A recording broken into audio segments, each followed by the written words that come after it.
হাততালি দিচ্ছে। ফারহান, আরাব, রিমান তো জোরে জোরে হাততালি দিচ্ছে। রিমি, এত তাড়াহুড়া কি ছিল? এত তাড়াতাড়ি আংটি কেন পরালে? রিমি কিছু বলছে না, শুধু ফারহানের দিকে তাকিয়ে আছে। Plan successful. কিছুক্ষণ আগের ঘটনা। চারিদিক অন্ধকার হয়ে যাওয়াতে ফারহান রিমির সামনে আসে আর রিদি অনির সামনে। ফারহান তাড়াতাড়ি রিমিকে আংটি পরিয়ে দেয় আর রিমির হাত জোর করে নিয়ে নিজের হাতে আংটি পরে। আর রিদি তাড়াতাড়ি অনির হাত থেকে আংটি পরে আর তাড়াতাড়ি আংটি পরিয়ে দেয়। রিমি তার হাতের দিকে তাকিয়ে আছে। আমি জানি এটা অনেক ছিল না। ফারহান, তোমার হাতের স্পর্শ আমার বড্ড চেনা। আংটিটা যে কে পরিয়েছে সেটা আমি ভালো করে জানি। কাল হবে আসল খেলা। একদম। এই আংটি কি এখনো পরে থাকা লাগবে? না চাইলে খুলে ফেলো, যদি খুলতে মন চায়। মন চাইবে না কেন? আচ্ছা রিধি, তুমি এক কথায় রাজি হয়ে গেলে অন্যজনের সাথে এঙ্গেজমেন্ট করতে, এর কি কোনো বিশেষ কারণ? নো, এটা কোনো ব্যাপার হলো? এইসব আংটি বদল আমি মানি না।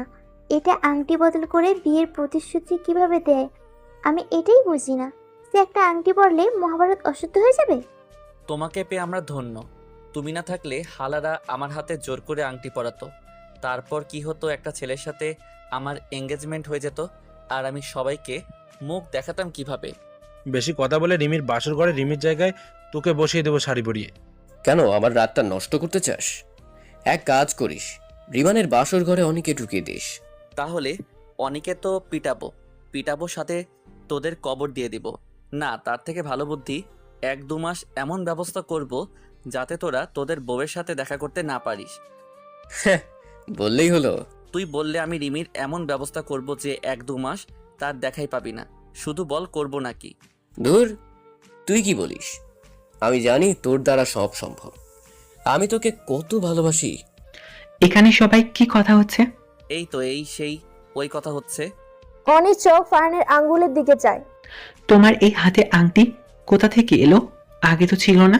সাথে সাথে রিদি তার হাত লুকিয়ে ফেলে আর অনিও দেখে ফেলে। আমার দিকে দেখে অনেক খেয়াল করো। তুমি খেয়াল করার জিনিস, তাই খেয়াল করি। অনি, তোমার কি কোনো সমস্যা আছে নাকি? থাকলে আগে থেকে বলে দাও। সমস্যা মানে? না মানে মেয়েদের ছেড়ে ছেলেদের দিকে খেয়াল করছো তাই বললাম। রিমান, তুমি তো সব সময় বেশি বুঝো। আচ্ছা রিধি, তুমি হাত লুকাও কেন? দেখি তোমার হাতটা। যাক ভাবা, আমি তো দেখি বলেও ভুল করলাম। থাকো, তুমি যে মেয়েদের পছন্দ করো সেটা আমাদের বোঝাতে রিদির হাত দেখতে হবে না, রিমির হাত দেখো গিয়ে। এই কথা বলতে ফারহান রিমানের কাঁধে হাত রেখে জোরে চাপ দেয় আর রিমানের দিকে তাকিয়ে একটা বড় হাসি দেয়। না না, আমার বোনের হাত ধরা যাবে না এখন। খবরদার, যদি আমার বোনের হাত ধরো বা দেখো তো। একদিন তোমার বোনের হাত ধরবো আর দেখবো। এখন একটু রীতির হাতটা দেখি। রিমির মতো এনগেজমেন্ট আংটি দেখলাম, মনে হলো। তো কি হয়েছে? এই দেখো, আংটিটা একদম রিমির মতো। এখন কি করবে বলো? তোমাদের আংটি একদম আমাদের মতো, আর হঠাৎ আবার তোমাদের দুজনের হাতেও কোথা থেকে এলো? আমাদের দুজনের এঙ্গেজমেন্ট হয়ে গেছে, আমরা একা একা করে ফেলেছি। এখন বলেন, আপনার কোনো সমস্যা? না, কোনো সমস্যা নেই। আমি একটু কথা বলবো, তুমি একটু পরে আসো। ঠিক আছে, আমি যাচ্ছি এখন, তোমরা কথা বলো। অনি চলে যায়। সবাই বিরক্তি ভাবটা মুখ থেকে সরায়। অনি রিমির কাছে যায়, গিয়ে বলে, জানো, আমার মনে হয় ফারহান আর রিধি দুজনকে বিয়ে করতে চায়। হঠাৎ এই কথা মনে হলো কেন? আরে ওরা নিজেরা বলছিল যে ওরা নাকি যে এনগেজমেন্ট করে ফেলছে। ও, শুধু ও, তুমি অবাক হলে না? অনেক অবাক হয়েছি। বলে চলে যায়। অনি অবাক হয়ে দাঁড়িয়ে থাকে। তারপর রাইসাকে দেখে রাইসাকে ডাক দেয়।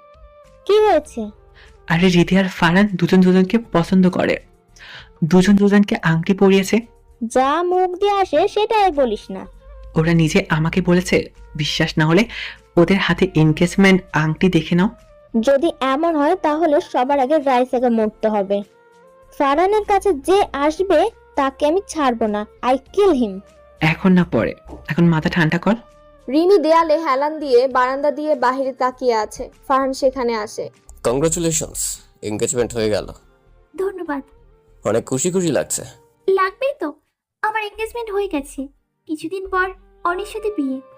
ফারহান রিমির দু বাহুতে চেপে ধরে। রিমি ভয় পেয়ে যায়। ফারহান রাগে বলে, অনেক খুশি, মনে হয় অনির সাথে বিয়ে হলে। খুশিই তো, আমার পছন্দের ছেলের সাথে আমার বিয়ে হবে। খুব পছন্দ তাই না অনেকে? ঠিক আছে, করাবো বিয়ে তোকে।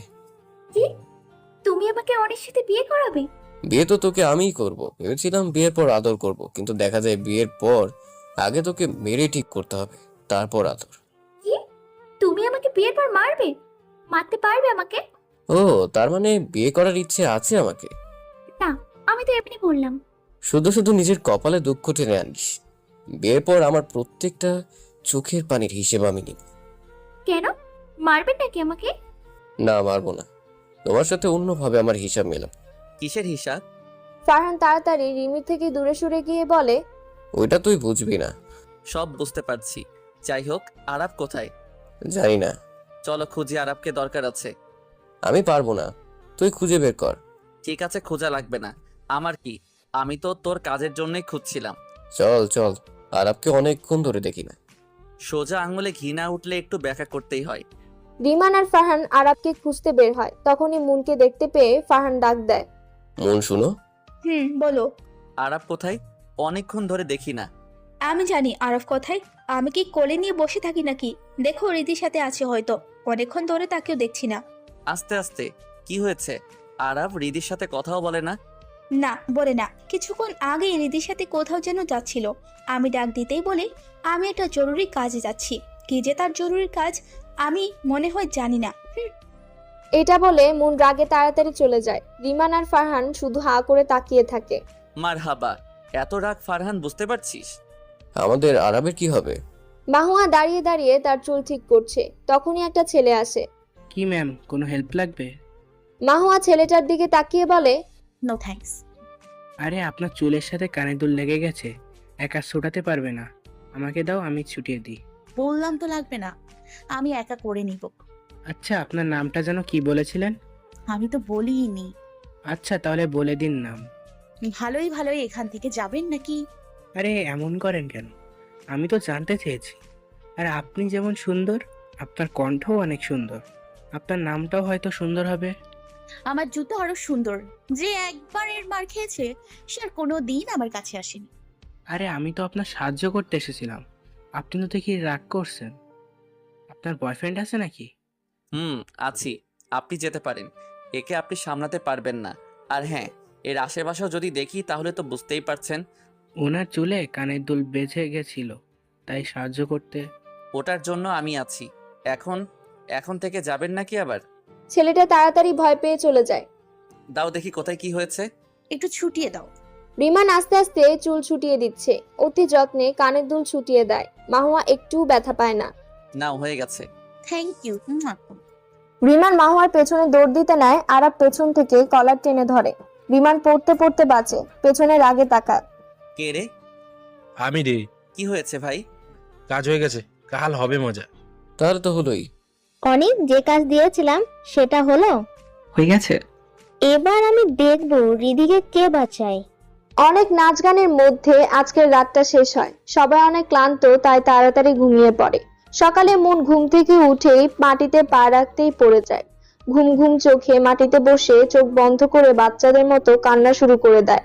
মুনের কান্না শুনে আরাব লাফিয়ে উঠে দেখে মুন মাটিতে বসে চোখ বন্ধ করে কান্না করছে। এখন আরাব হাসবে না কি করবে বুঝতে পারছে না। আরাব মুনের কাছে গিয়ে বসে কপালে টোকা দেয়। মুন কান্না বন্ধ করে চোখ মেলে তাকায়, আর চোখ মুছতে মুছতে আর নাক টানতে টানতে বলে, আপনি আমার কপালে ঠুকা দিচ্ছেন কেন? আমি কি দরজা নাকি? এভাবে মাটিতে বসে কান্না করার কারণটা কি জানতে পারি? আমি বিছানা থেকে নামতে গিয়ে পড়ে গেছি। কোথাও লাগেনি তো? একটু আস্তে নামতে পারো না? সবকিছুতে তাড়াহুড়ো করে লাগে। এখন দেখো তো কোথায় লেগেছে। না, লাগেনি। তো কান্না করছো যে? পড়ে গেছি তাই। আচ্ছা ওঠো। মুন উঠতে নেয় আর ব্যথায় আবার পড়ে যায়। কি হলো? পায়ে ব্যথা লাগছে, উঠতে পারছি না। কি? তুমি না বললে লাগেনি? কি শরীর নিয়ে থাকো? ব্যথা লাগলেও কোনো হুঁশ থাকে না, স্টুপিড। বলে মুনকে কোলে উঠিয়ে নেয়। কোলে উঠিয়ে দাঁড়িয়ে বলে, মনে যাচ্ছে এখনই কোল থেকে আবার ফেলে দিই। এই কথা বলার সাথে সাথে মুন আরাবকে শক্ত করে জড়িয়ে ধরে বলে, না, ব্যথা পাবো। স্টুপিড একটা। বলে বিছানায় শুয়ে ডক্টরকে ফোন দেয়। ডক্টর আসতেই মুন বলে, ইনজেকশন ছাড়া যা চিকিৎসা করার করবেন। ডক্টর পায়ে হাত দিয়ে চেক করছে আর আরাব আস্তে আস্তে করছে। আপনি এমন করলে পেশেন্টের কি করে সামলাবো? ঠিক আছে, কিছু বলবো না। ডক্টর মুনের পা দেখে হঠাৎ করে জোরে পা মোচড় মারে আর মুন জোরে চিৎকার দেয়। আরাব ব্যস্ত হয়ে মুনের পাশে যায়। কি হয়েছে? কি হয়েছে? আমার পা ভেঙে ফেললো গো। আরাব এটা দেখে ডক্টরকে বকাবকি লাগিয়ে দিয়েছে, ডক্টরকে হুমকি দিচ্ছে। ডক্টর বোঝানোর চেষ্টা করছে কিন্তু আরাব কিছুই শুনছে না। তখনই মুন দৌড়ে ওয়াশরুমে যায়। মুনকে দেখে আরাব চুপ হয়ে যায়, হাঁ করে শুধু তাকিয়ে থাকে। আমি তো এটাই বলছিলাম, ওর পায়ের হাড় এক জায়গায় আটকে গেছিল, ছুটিয়ে দিয়েছি, এখন আর ব্যথা করবে না। আরাব বোবা হয়ে যায়, কি করবে বুঝতে পারছে না। আরাব ডক্টরকে সরি বলে। ইটস ওকে, আপনি আপনার ওয়াইফকে অনেক ভালোবাসেন বুঝতে পেরেছি। তাহলে এখন আমি আসি, আর কোনো দরকার লাগলে বলবেন। ডক্টর চলে যায়। কিছুক্ষণ পর মুন আসে, এসে আরাবকে বলে, ডক্টর চলে গেছে। আমি বলতে ভুলে গেছি, আমার পায়ে ব্যথা নেই, আমার পা ভালো হয়ে গেছে। সে তো আমি দেখতেই পাচ্ছি। আচ্ছা তাড়াতাড়ি রেডি হন, আজকে রিমিকে নিয়ে শপিংয়ে যেতে হবে। কালকে ওর গায়ে হলুদ, তাই না? যদিও জানি না হলুদ হবে কিনা। হুম। রিমান তাড়াতাড়ি নিচে নামছে। এটা দেখে ফারহান ভয় পেয়ে যায়।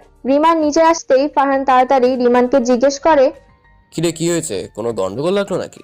না তো। তাহলে তো তাড়াহুড়ো করার নিচে নামছিলি কেন? এমনি আমার তাড়াতাড়ি নামতে মন চাইছিল। তা তুই এত সকালে কি করিস এখানে? ঘুমাস না নাকি? সারাদিন এখানে পড়ে থাকিস? তুমি কি বুঝবা, চোখের ঘুম হারাম হয়ে গেছে। এখন তো তোর বোনকে নিয়ে ঘুমাবো, তার আগে না। ভুলে যাস না আমি রিমির ভাই, আর ভাইয়ের সামনে এই ধরনের কথা। রাখ তোর ভাই, তুই এটা ভুলিস না, আমি তোর বন্ধু। যদি কিছু উল্টাপাল্টা হয় তাহলে আমি তোর জান নিয়ে নিব। এটা আমার জান না, তরকারি হয়ে গেছে। সবাই নিতে চাই, শালার জীবনটাই তেজপাতা হয়ে গেল। তখনই রিমি গুনগুন করে নিচে নামছে। মনে হচ্ছে তার কোনো টেনশনই নেই। এই দেখ কি অবস্থা, আমরা টেনশনে মরে যাচ্ছি, আর যার জন্য টেনশন করছি সে কি সুন্দর গান গাইছে। কেউ ওরে মাইরালা। হ্যাঁ, মেয়েটা আমার হাতে মার খাবার জন্য এমন করছে। এর জন্য টেনশন করতে করতে অর্ধেক হয়ে গেলাম। আর ওকে দেখ। তোমরা কি আমাকে কিছু বলছো? আমরা কি তোকে কিছু বলতে পারি? আমার প্রচন্ড ক্ষুধা লাগছে, আমি খেতে যাচ্ছি। তোমরা কেউ কিছু খাবে? আমার ক্ষুধা লাগেনি, তাও খেতে ইচ্ছে করছে। যা কিছু নিয়ে যা। ঠিক আছে।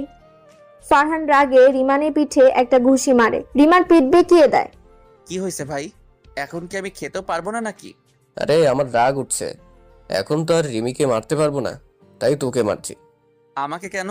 কারণ তুই রিমির ভাই, তাই। তখন রিমান ফারহানকে একটা লাথি দেয়। ফারহান পড়তে পড়তে বাঁচে। তুই আমাকে লাথি কেন মারলি? কারণ আমারও রিমির উপর রাগ হচ্ছে। এখন ওকে তো আর মারতে পারবো না, তাই তার হবু স্বামীকে মারছি। ব্যথা লাগছে, কিন্তু হবু স্বামী শুনতে ভালো লাগছে।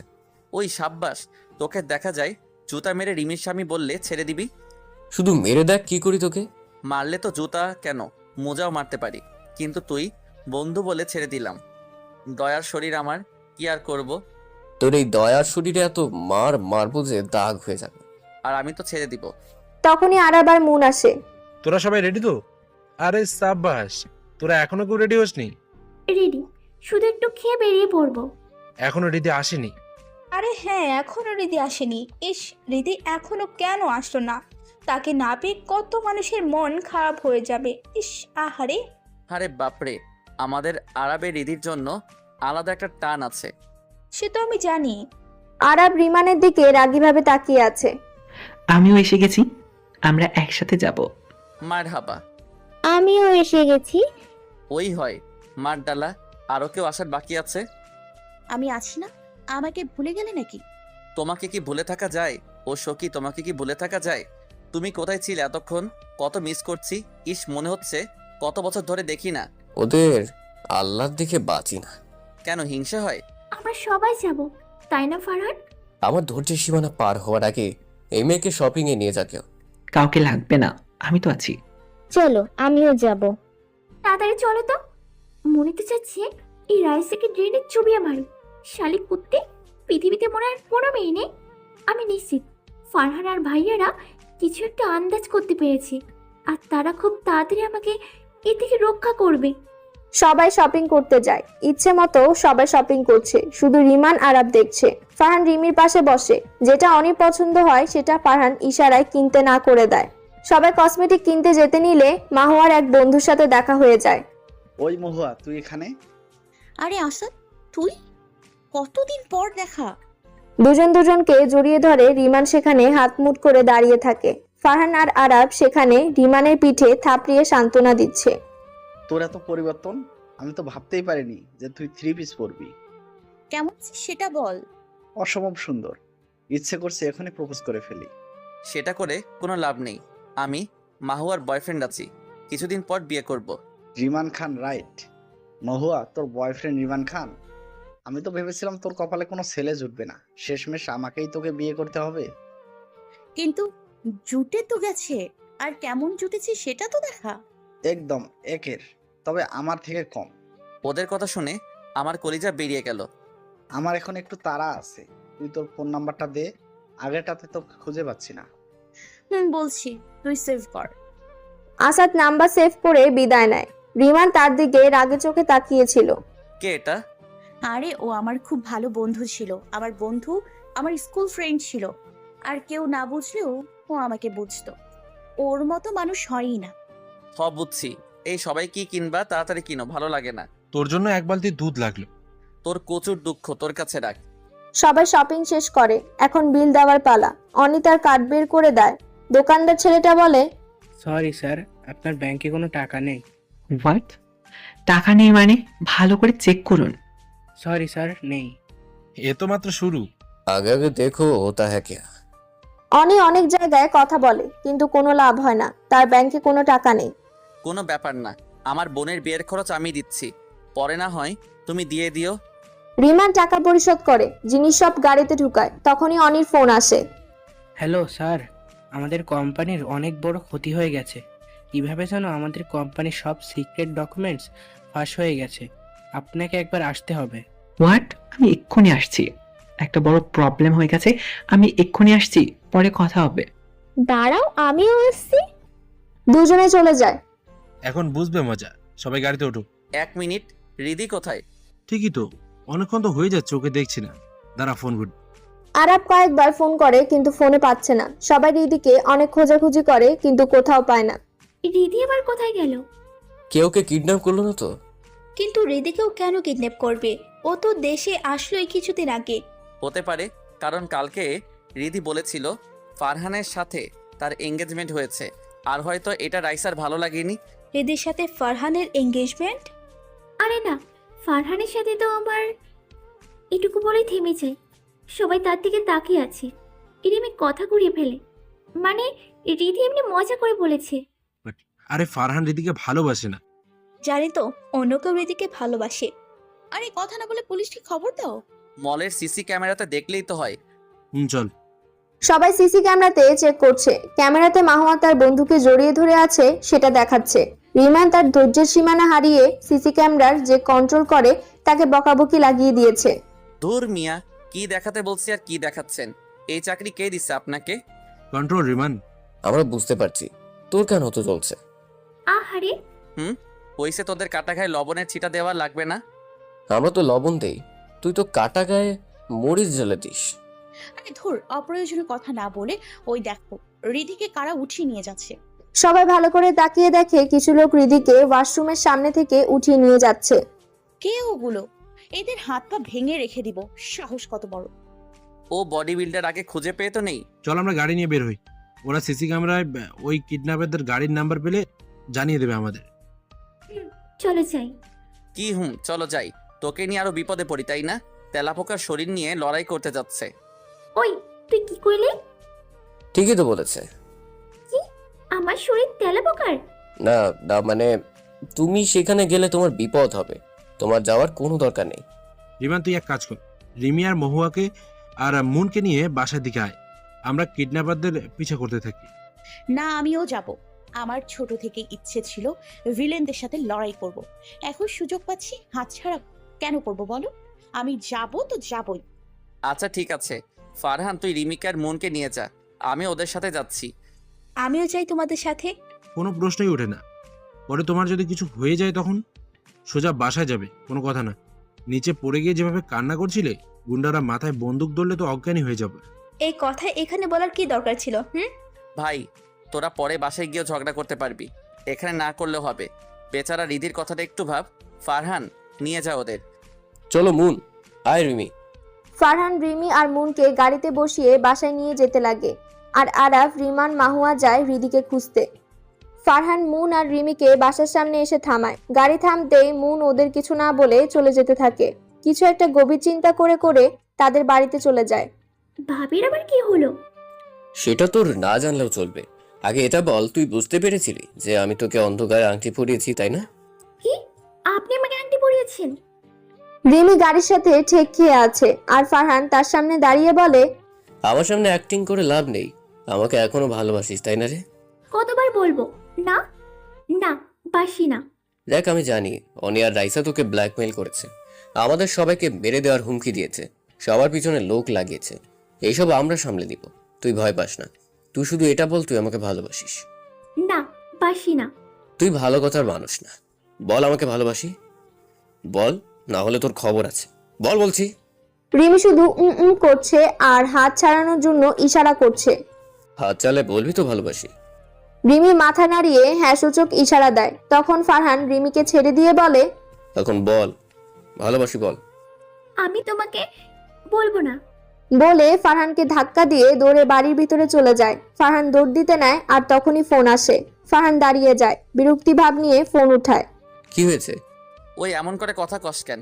যাই হোক শোন, আমরা ঠিকানা পেয়ে গেছি, তোকে অ্যাড্রেস পাঠিয়ে দিচ্ছি, তুই আয়। তোরা তিনজন গেছোস, তাও আমাকে লাগে? সেটা বড় কথা না, বড় কথা হলো যদি আমরা মায়ের খাই তাহলে একা কেন খাবো, তোকে নিয়েই খাবো। তাই বাবা চলে আসো। শালা খচ্চর। রিমান, আরাফ, মাহুয়া আস্তে আস্তে ভেতরে যায়, কেমন একটা ভাঙ্গা ঘরের মতো। গিয়ে কয়েকজনকে পায়, পেয়ে তিনজন উড়াধুরা মারে। মাহুয়া মারামারি করে শান্তি পাচ্ছে না। দূর, এই 3 পিস পরে মারামারি করা যায়? ওড়না সামলাবো নাকি গুন্ডা? মাত্র 7 জন লোক ছিল, 3 জনে মেরে পুরো ভর্তা বানিয়ে ফেলেছে। আরাফ একজনকে ধরে বলে, বল রীতি কোথায়? আমি জানি না, বস কিছু লোক পাঠিয়ে ওই মেয়েকে নিয়ে গেছে। কে তোর বস? সেটা জানি না, শুধু তার ফোন আছে। আমি শিওর এটা অনি আর রাইসার কাজ।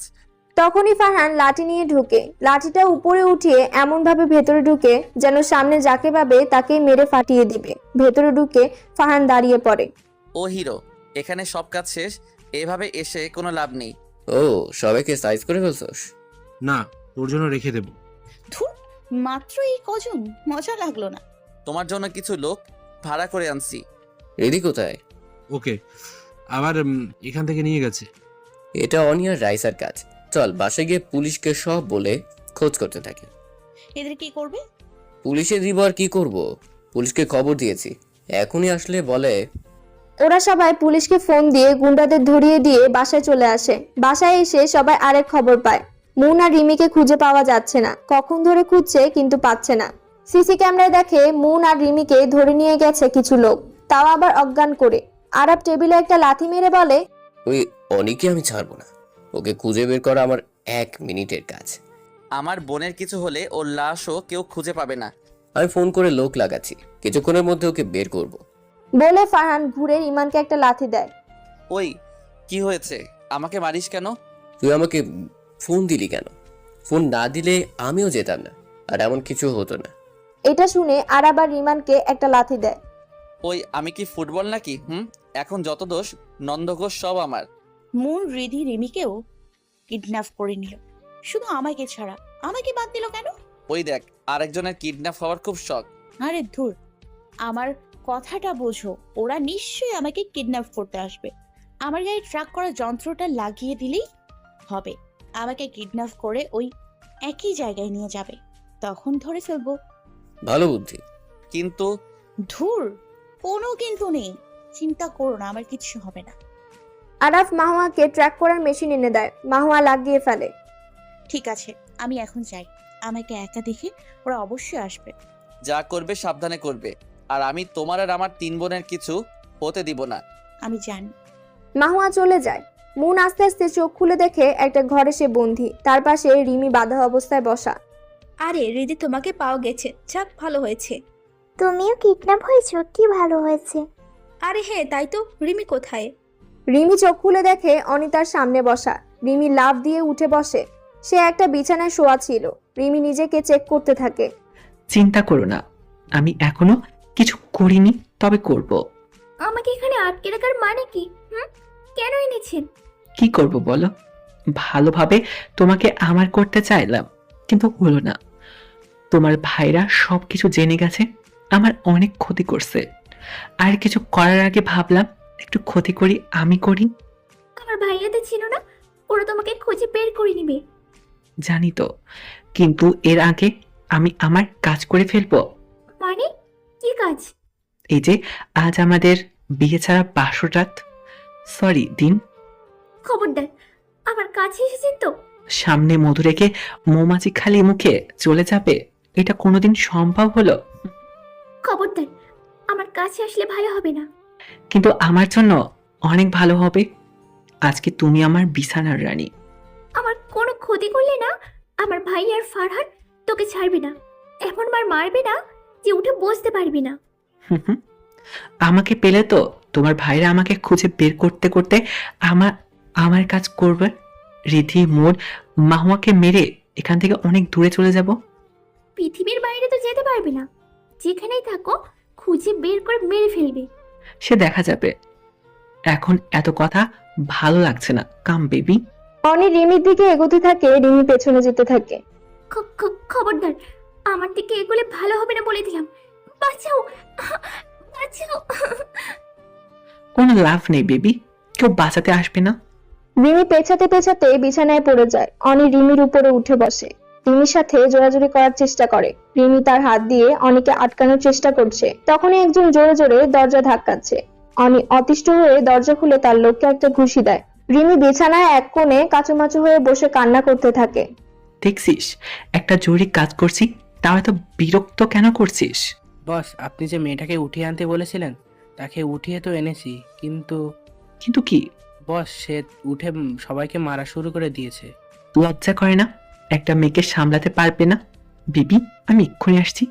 অনি বাহিরে দিয়ে দরজা আটকিয়ে চলে যায়। গিয়ে দেখে মাহুয়া সবাইকে ইচ্ছে মতো মারছে। মাহুয়ার মার দেখে অনি হাঁ করে থাকে। এখানে মারামারি হচ্ছে আর বাহিরের লোক দাঁড়িয়ে পাহারা দিচ্ছে। যা গিয়ে বল ভেতরে এসে এই মেয়েকে সামলাতে।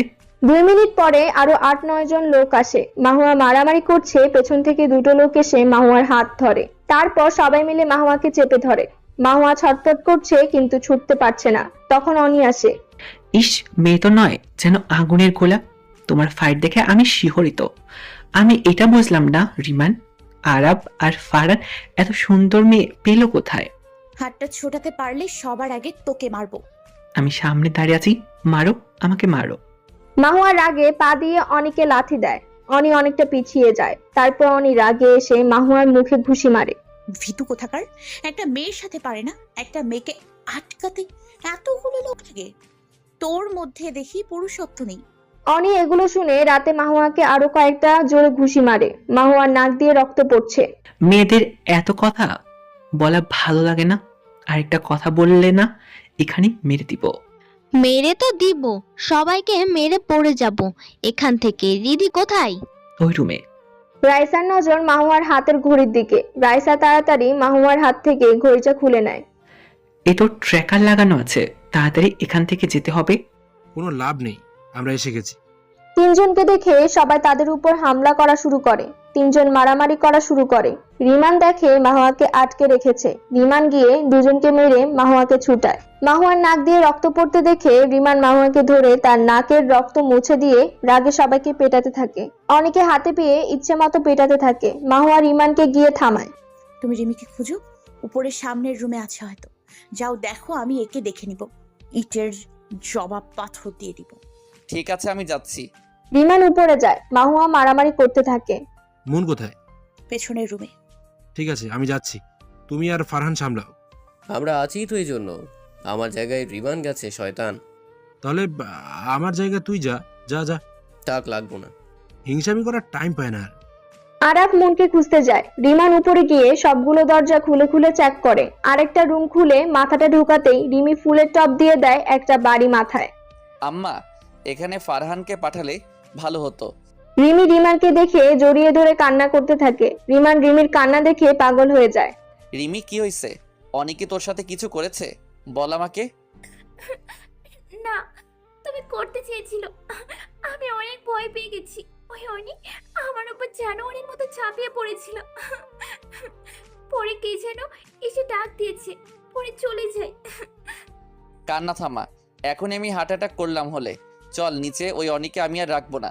রিমান প্রচন্ড রাগে রিমির হাত ধরে নিচে নিয়ে যায়। ফারহান অনির সাথে মারামারি করছে। রিমান সোজা গিয়ে অনিকে ধরে একাধারে ঘুষি দিতে থাকে আর বলতে থাকে, তোর সাহস কি করে হলো আমার বোনের সাথে এমন করার? তোকে আজ মেরেই ফেলবো। ও রিমির সাথে কি করেছে? রিমান অনিকে মেরেই যাচ্ছে। ফারহান বারবার জিজ্ঞেস করছে কিন্তু সেদিকে তার কোনো খেয়াল নেই। পরে ফারহান রাগে রিমানকে ধরে ঘুষি মারে। ওই কি হয়েছেটা কি তোর? কখন থেকে জিজ্ঞেস করছি ও কি করেছে রিমির সাথে? রিমির সাথে জোরাজোরি করার চেষ্টা করেছে। তুই যেভাবে বলছিলি এখনই আমি হার্ট অ্যাটাক করতাম। শালা তোর সাহস কি করে হলো রিমির সাথে এমন কিছু করার? বলে উড়াধুরা মার শুরু। আরাফ মুনকে যে রুমে আটকে রেখেছে সেখানে যায়। গিয়ে দেখে মুন বাঁধা অবস্থায় চেয়ার সহ নিচে পড়ে কাচুমাচু করছে ছোটার জন্য। হৃদি অসহায়ভাবে মুনকে দেখছে। এই মেয়েটার শরীরে শান্তি নেই, এই অবস্থায় কেউ এত ছটফট করে? কে, আরব নাকি? আরবের কণ্ঠ। আরাব এসে মুনকে ধরে সোজা করে। মুন সবগুলো দাঁত বের করে হেসে দেয়। আরাব তার দুটো হাত মুনের গালে রেখে জিজ্ঞেস করে, ওরা তোমাকে মারেনি তো? আরে না, ওদের সাহস আছে আমাকে মারার। শুধু হাত দুটো একটু ব্যথা করছে, অনেক শক্ত করে বেঁধেছে। আরাফ তাড়াতাড়ি হাতের বাঁধন খুলে দিয়ে মুনের হাত ধরে ভালো করে দেখতে থাকে। মুনের হাত লাল হয়ে গেছে। আরাফ বাইরে গিয়ে দেখে সবাই হাত তুলে দাঁড়িয়ে আছে। কিরে, তোরা হাত তুলে দাঁড়িয়েছিস কেন? ফারহান পেছনের দিকে ইশারা করে কিন্তু আরাফ বুঝতে পারে না। এমন করছিস কেন? কি হয়েছে বল? রিমানও আরাফকে ইশারা করে কিন্তু সে কিছু বুঝতে পারে না। সবাই তাকে ইশারা করে কিন্তু বুঝতে পারে না। কি সবাইকে মেরে ভর্তা বানিয়ে ফেলেছিস তো? আরে ভাই, তোর চোখের মার্বেল দুটো একটু পিছন দিকে ঘোরা। আরাফ পেছনে তাকিয়ে দেখে রাইসা রিমির মাথায় বন্দুক রেখে দাঁড়িয়ে আছে আর তার পাশে অনি দাঁড়িয়ে আছে। কোনো চালাকি করলে রিমি আর থাকবে না। আর তোমরা ভালো করেই জানো ওকে মারতে আমার হাত কাঁপবে না। রিমির কিছু হলে এখান থেকে বেঁচে যেতে পারবে না। রাইসা, তুমি আমার সাথে কথা বলো, রিমিকে ছেড়ে দাও। এখান থেকে বেঁচে তোরা যেতে পারবি না, তাই ভালোই ভালোই হার মেনে যা। এত সহজে না। তোমাদের সবার মা বাবার পেছনে আমি লোক লাগিয়েছি, যারা আমার এক ইশারায় তাদের সবাইকে মেরে ফেলবে। এটা বলেই তো তুই রিমিকে ভয় দেখিয়েছিস। শুধু ভয় দেখায়নি, এটাই সত্যি। তোদের সেই লোকেদের কবে মেরে স্বর্গে পাঠিয়ে দিয়েছি। হোয়াট? ইয়েস, বিশ্বাস না হলে ফোন করে তো দেখ। ঠিক আছে, তাহলে আমি রিমিকে আর তোমাদের সবাইকে মেরে ফেলবো। নো, তোমার আমাকে চাই তাই না। ওকে, আমরা এই বিষয়ে কথা বলবো। কিসের কথা? কোনো কথা নেই, তুমি শুধু আমার, আর কারো না। আমি তোমাকে ভালোবাসি, আর অন্য কাউকে দেখতে পারবো না তোমার পাশে। কি কি আবার বল, তুই আমাকে ভালোবাসি, আই লাভ ইউ। কতদিন হলো এটা শোনার জন্য আমার মন আকুল হয়েছিল। আবার বল না। সবাই তাদের দিকে তাকিয়ে আছে। ও রোমিও, এটা কোনো সময় হলো রোমান্স করার? আর রিমি, আই লাভ ইউ। ওলা ঘরের ওলা, তোর মাথায় যে বন্দুক ঠেকানো সেটা খেয়াল করছিস? বা অনেক ভালোবাসা দেখি, মাথার ভিতরে গুলি ঢুকলেই বুঝতে পারবে ভালোবাসা কতটা গভীর। ওই দেখো, জোরে রাইসার পেছনের দিকে ইশারা করে।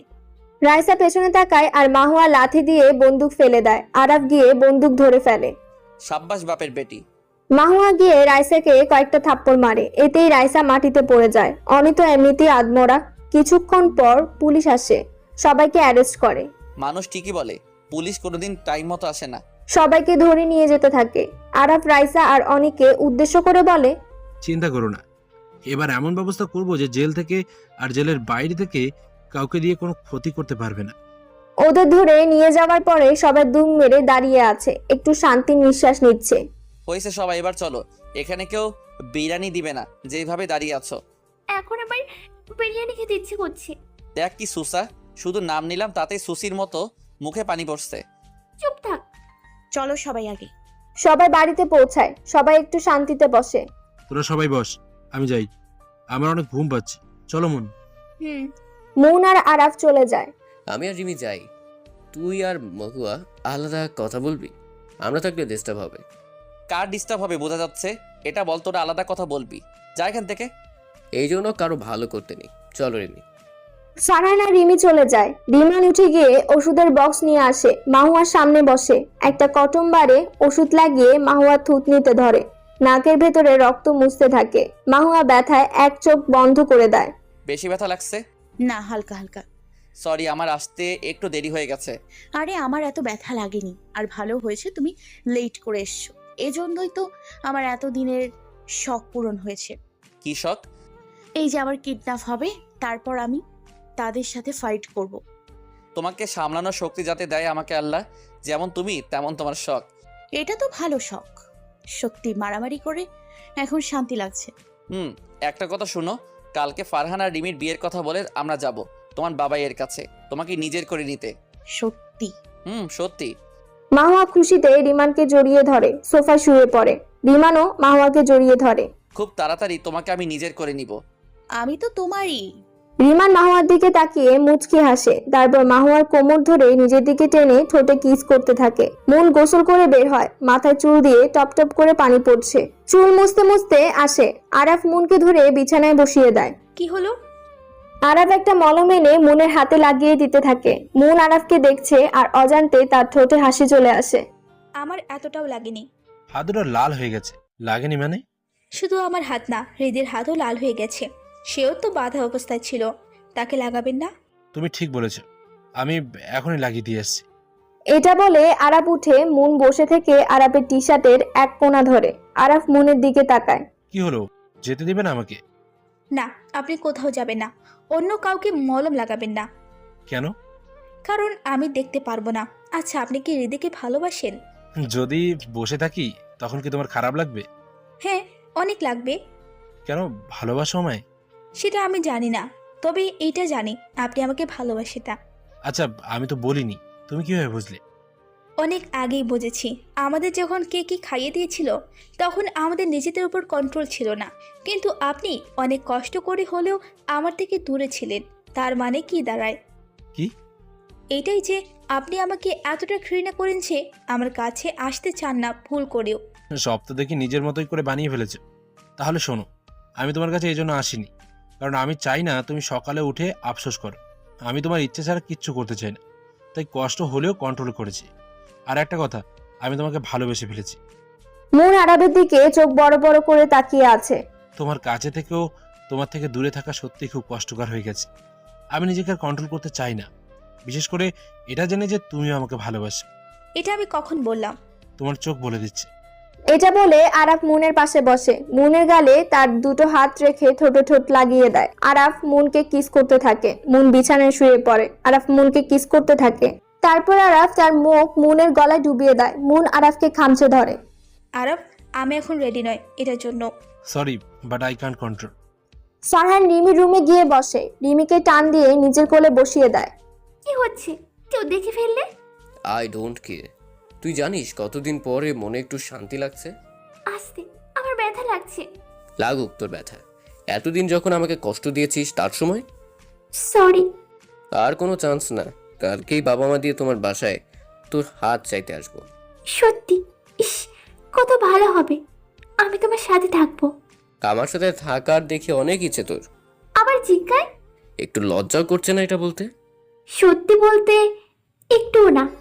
ফারহান রিমির কোমর ধরে নিজের দিকে টান দেয়। রিমি ফারহানের আরো কাছে চলে যায়। ফারহান তার মুখ রিমির গলার কাছে নিয়ে যায়। ফারহানের নিঃশ্বাস রিমির গলায় পড়ায় সে কেঁপে উঠে। ফারহান তার মুখ রিমির আরেকটু কাছে নিতেই রিমি উঠে অন্যদিকে দাঁড়ায়। ফারহান উঠে রিমিকে নিজের দিকে ফিরায়। রিমি চোখ বন্ধ করে আছে। ফারহান তার মুখ রিমির কাছে নিয়ে আস্তে আস্তে বলে, এটাকে লজ্জা বলে?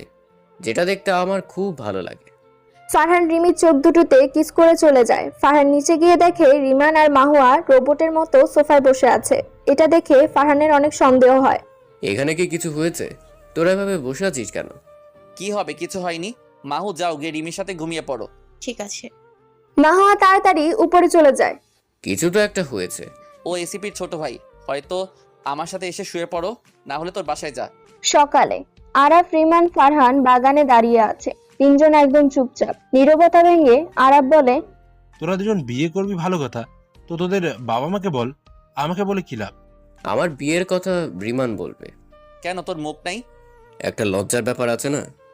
হ্যাঁ, প্রেম করতে লজ্জা লাগে নাই, বিয়ের কথা বলতে লজ্জা লাগে। ঠিক আছে যা, তোর বিয়ের কথা আমি বলবো না, কিন্তু আমার বিয়ের কথা তোরা বলবি। কেন, তোর মুখ নেই? তোর তো লজ্জাও নাই, তাহলে তোর নিজের বলতে সমস্যা কি? আরে আমার বাপের জানোস না আমার বিয়ের কথা? আমি নিজে বললে কতগুলো কথা শুনিয়ে দিবে। ঠিক আছে চল, কথা বলবো। তিনজনে রিমানের বাড়ির ড্রয়িং রুমে যায়। সেখানে রিয়াদ খান বসেছিল। তার সামনে সোফাতে তারা তিনজন বসে, শুধু রিয়াদ খানের দিকে তাকিয়ে থাকে, কিছু বলে না। ফারহান রিমানকে খোঁচা দেয়, রিমান আরাফকে, কিন্তু কেউ কিছু বলার সাহস পাচ্ছে না। রিয়াদ খান এটা খেয়াল করে, তার হাত থেকে চায়ের কাপটা টেবিলে রেখে তিনজনের দিকে তাকায়। কিছু বলার থাকলে বলে ফেলো। এমনিতেও রিমির মা আমাকে অনেক কথা শুনিয়েছি, এখন তোমাদের যদি আমাকে কথা শোনাতে মন চায় তাহলে শোনাও। মা তোমাকে ঠিক কোন বিষয়ে কথা শুনিয়েছে? রিমির বিয়ে অনির সাথে ঠিক করার আগে দেখে নিলাম না কেন, এই জন্য আমাকে ইচ্ছে মতো ধুলাই করছে। একদম ঠিক করেছে। ফারহান কিছু বললা? এটাই বলছিলাম, এতে আপনার কি দোষ? আপনি কি জানতেন নাকি যে অনিয়া এত হারামি হবে? আপনি ভালো তাই সবাইকে ভালো মনে করেন। তুমি একমাত্র বুঝতে পারছো আমার কষ্টটা। তেল মারা বন্ধ কর। বাবা বলছিলাম কি, বাড়ি তো সাজানো হয়েই গেছে, টাকাগুলো শুধু শুধু নষ্ট না করে কাজে লাগালে ভালো হতো। হারামজাদা, আমার মেয়ের জীবনটা শেষ হতে হতে বেঁচে গেল, আর তুই আসিস টাকা নিয়ে। আরে আমি রিমির ভালোর কথাই বলছি। শুনো, সবাই জেনে গেছে যে রিমির বিয়ে হতে যাচ্ছে। এখন যদি রিমির বিয়ে না হয় তাহলে আমার বোনের বদনাম হবে। তার সাথে ভালো রিমির এই 5 দিনের মধ্যেই বিয়ে দিয়ে দেওয়া। হে, বিয়ে কি কোনো ছেলে খেলা নাকি যে বললেই হয়ে যাবে?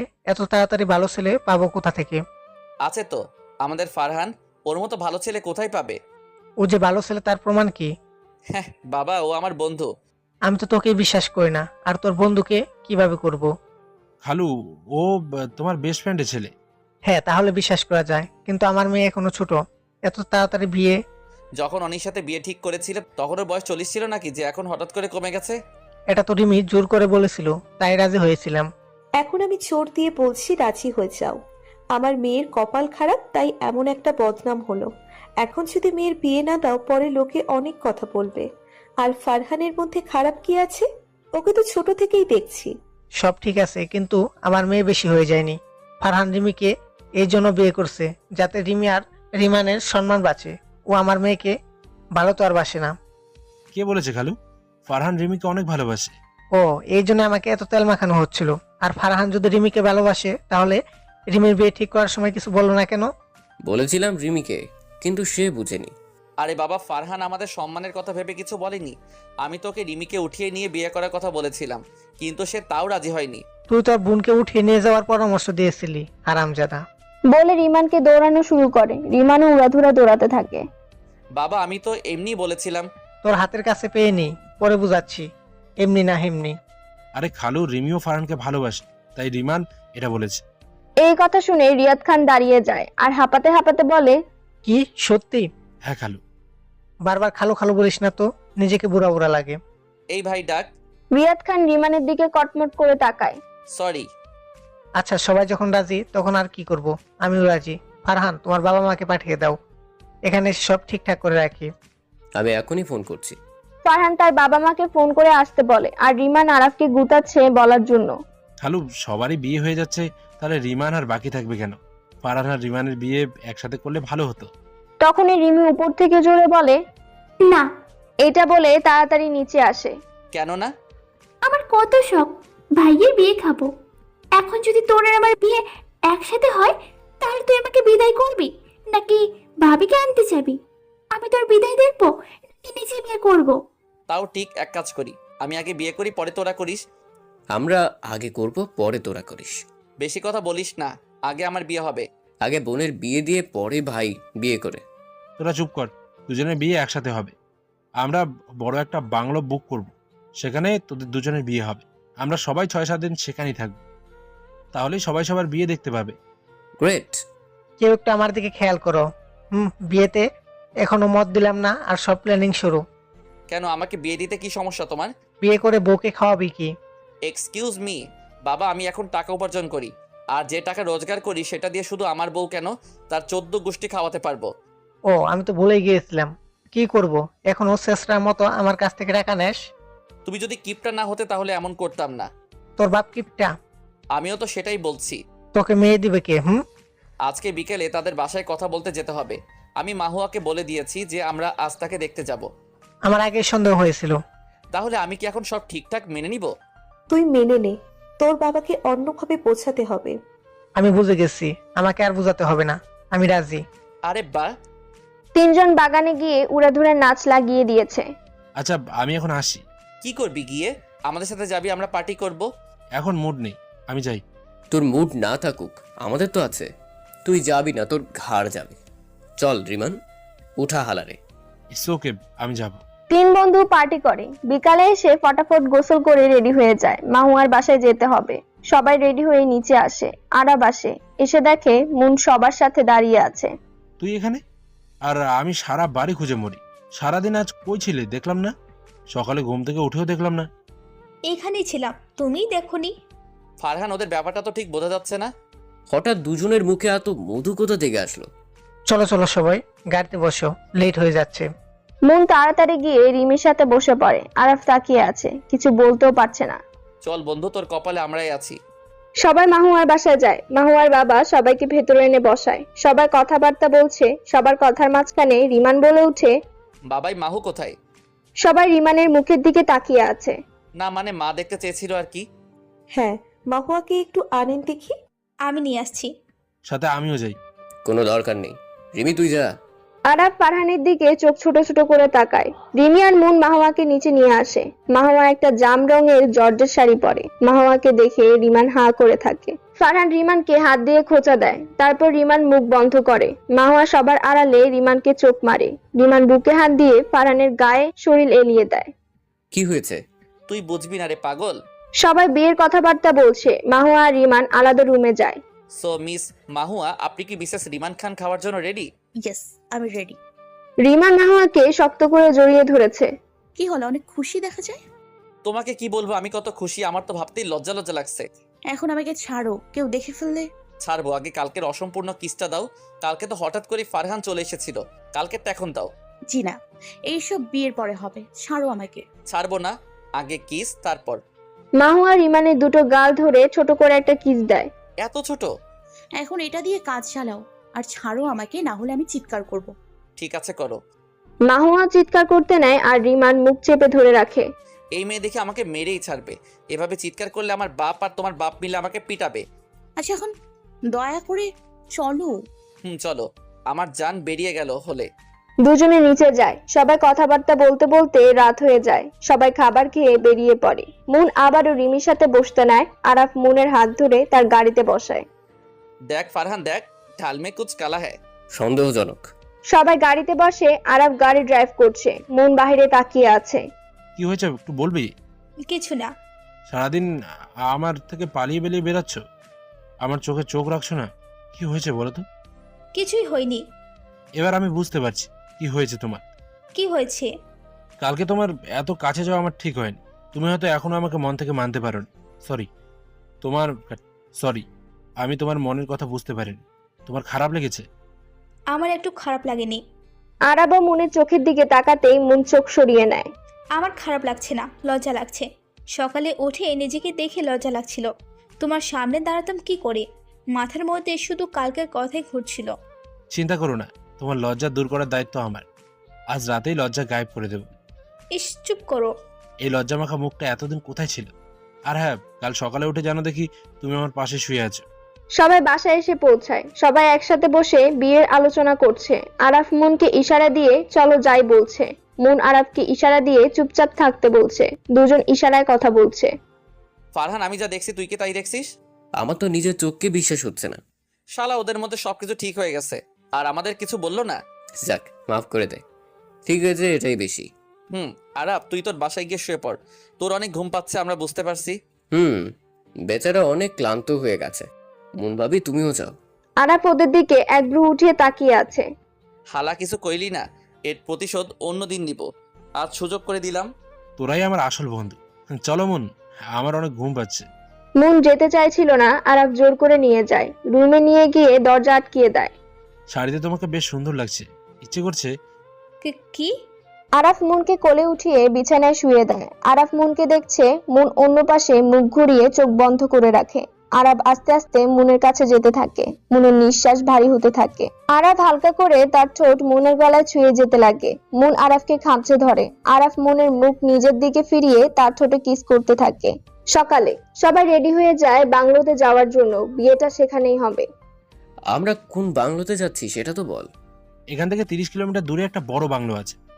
এই বাংলোর মালিক বিদেশে থাকে, তাই সে বাংলো ভাড়া দিয়ে থাকে। এত মেহমান যাবে, সবার জন্য জায়গা হবে তো? হবে মানে বিশাল বড় বাংলো। আমরা যেতে যেতে বাংলো পরিষ্কার করে রাখবে, চিন্তার কোনো কারণ নেই। ও গর্দবের দল, আপনার গাড়িতে উঠবেন নাকি ওঠানোর জন্য লোক নিয়ে আসতে হবে? বাবা, আমরা যতই পরে বের হই, তোমার আগেই বাংলোতে পৌঁছাবো। তুই কি আমাকে চ্যালেঞ্জ করছিস? তোমাকে কি চ্যালেঞ্জ করা যায়? তার জন্য একটা লেভেল লাগে। তুই কি বলতে চাস? আমার কোনো লেভেল নাই। দূর, চুপ করো। রিমান চুপচাপ গাড়িতে বস, আর রিমানের বাবা তুমিও গাড়িতে গিয়ে বসো, না হলে তোমাদের খবর আছে। দুজনে চুপচাপ গাড়িতে গিয়ে বসে পড়ে। রিয়াদ খান গাড়ি থেকে মাথা বের করে বলে, রিমি চুপচাপ আমার গাড়িতে এসে বসো। আর মা হওয়া, তুমি ইচ্ছে করলে রিমির সাথে বসতে পারো, না হলে তোমার বাবার সাথে বসো। হোয়াট এ ফাউ কথা। ব্রো, এটা কোনো কথা না। রিমি আর মাহুয়া একসাথে বসে। রিমান আর ফারহান বেরিয়ে আরাবের গাড়িতে উঠে বসে। তোরা এই গাড়িতে কেন? মন কোথায় বসবে? আমরা একা একা যাবো আর তুমি মজায় মজায় যাবা, এটা কি হতে পারে? সরি দোস্ত, আমরা এত ভালো না। তোরে যে আমাদের আগে বিয়ে করতে দিছি, এটা তোর ভাগ্য। ইস, এত ভালো ভাগ্য আমার। মুন গিয়ে রিমিদের সাথে বসে। সবাই গাড়ি স্টার্ট দেয়। সবাই গাড়িতে গান বাজিয়ে বাজিয়ে যাচ্ছে। কয়েক ঘন্টা পরে সবাই বাংলোর সামনে এসে পৌঁছায়। গাড়ি থেকে নেমেই সবাই হা করে থাকে। কি সুন্দর বাংলো! আমাদের এখানে বিয়ে হবে? ওয়াও! এই বাংলো যেমন সুন্দর তেমন ভয়ানক। মানে? এটা একটা অভিশপ্ত বাংলো। অনেক বছর আগে এখানে পুরো একটা পরিবার ফাঁসি টাঙিয়ে মরে যায়। এরপর থেকে এখানে অদ্ভুত অদ্ভুত ঘটনা ঘটে থাকে। তোমাকে দেখে আমার ভয় লাগছে। এভাবে বলবে না। এতই যখন সমস্যা, তাহলে বাংলো বুক কেন করেছো? এই জায়গা সুন্দর তাই। ভালোই, আমার ভূত দেখার অনেক শখ। বলে কি, আমার ভয় করছে। আরে ধুর, আমি আছি না, ভয় কিসে? চলো চলো, সবাই ভেতরে যাব। সবাই একটু ভয়ে ভয়ে ভেতরে যেতে থাকে। রিমান দাঁড়িয়ে হাসছে। ফারহান আর আরাব রিমানের কাঁধে হাত রাখে। তুই জানলি কিভাবে এই বাংলোর আসল কাহিনী? কারণ আমি তো তোকে বলিনি। আসল কাহিনী মানে এই ঘটনা সত্যি সত্যি এই বাংলোতে হয়েছে। দেখোস না, এই বাংলোর আশেপাশে কোনো ঘর বাড়ি নেই, সবাই এই জায়গা ছেড়ে চলে গেছে। তাহলে এই বাংলো বুক কেন করেছিস? সুন্দর তাই। বলে ফারহান আর আরাব যেতে থাকে। রিমার সাথে সাথে দৌড় দিয়ে তাদের কাছে যায়। গিয়ে বলে, হালারা, আমাকে একা একা ফেলে আসছিস কেন? কেন, ভয় লাগে? আরে ধুর, কিসের ভয়? আমি ভয় পাই না। সে তো দেখাই যাচ্ছে। সবাই বাড়ির ভেতরে গিয়ে মুগ্ধ চোখে তাকিয়ে আছে। বাংলোটা বিশাল বড় আর সুন্দর। ওয়াও, কি সুন্দর! এই বাংলোটা বানাতে নিশ্চয়ই অনেক টাকা লেগেছে। আচ্ছা, সবাই সবার রুমে গিয়ে ফ্রেশ হয়ে নাও, আমি সবার রুম দেখিয়ে দিচ্ছি। আরাব সবাইকে সবার রুম দেখিয়ে দেয়। রিমি আর মাহুয়া এক রুমে, রিমান আর ফারহান এক রুমে, আর আরাফ মুন আরেক রুমে। সবাই সবার রুমে যায়। ভাবি, দেখেছো কত বড় রুম? একদম আমার স্বপ্নের মতো। আমি একদিন না একদিন এমন রুমে থাকতে চাইতাম। কিন্তু এখানে নাকি ভূত আছে। আরে ধুর, ভূত টুত কিছু নেই। এটা রিমন তোমাকে ভয় দেখানোর জন্য বলছে। সত্যি? তুমি এক কাজ করো, তুমি আগে ফ্রেশ হয়ে আসো, পরে আমি যাচ্ছি। আচ্ছা ফারহান, আমাদের বাসর রাত কি এখানে হবে? তোর মাথায় খালি এটাই ঘুরে নাকি? যাদের নতুন নতুন বিয়ে হতে নেয় তাদের মাথায় এটাই ঘুরে। বিয়ের পরে আমরা সবাই সুইজারল্যান্ড যাব হানিমুনে ভাবছি।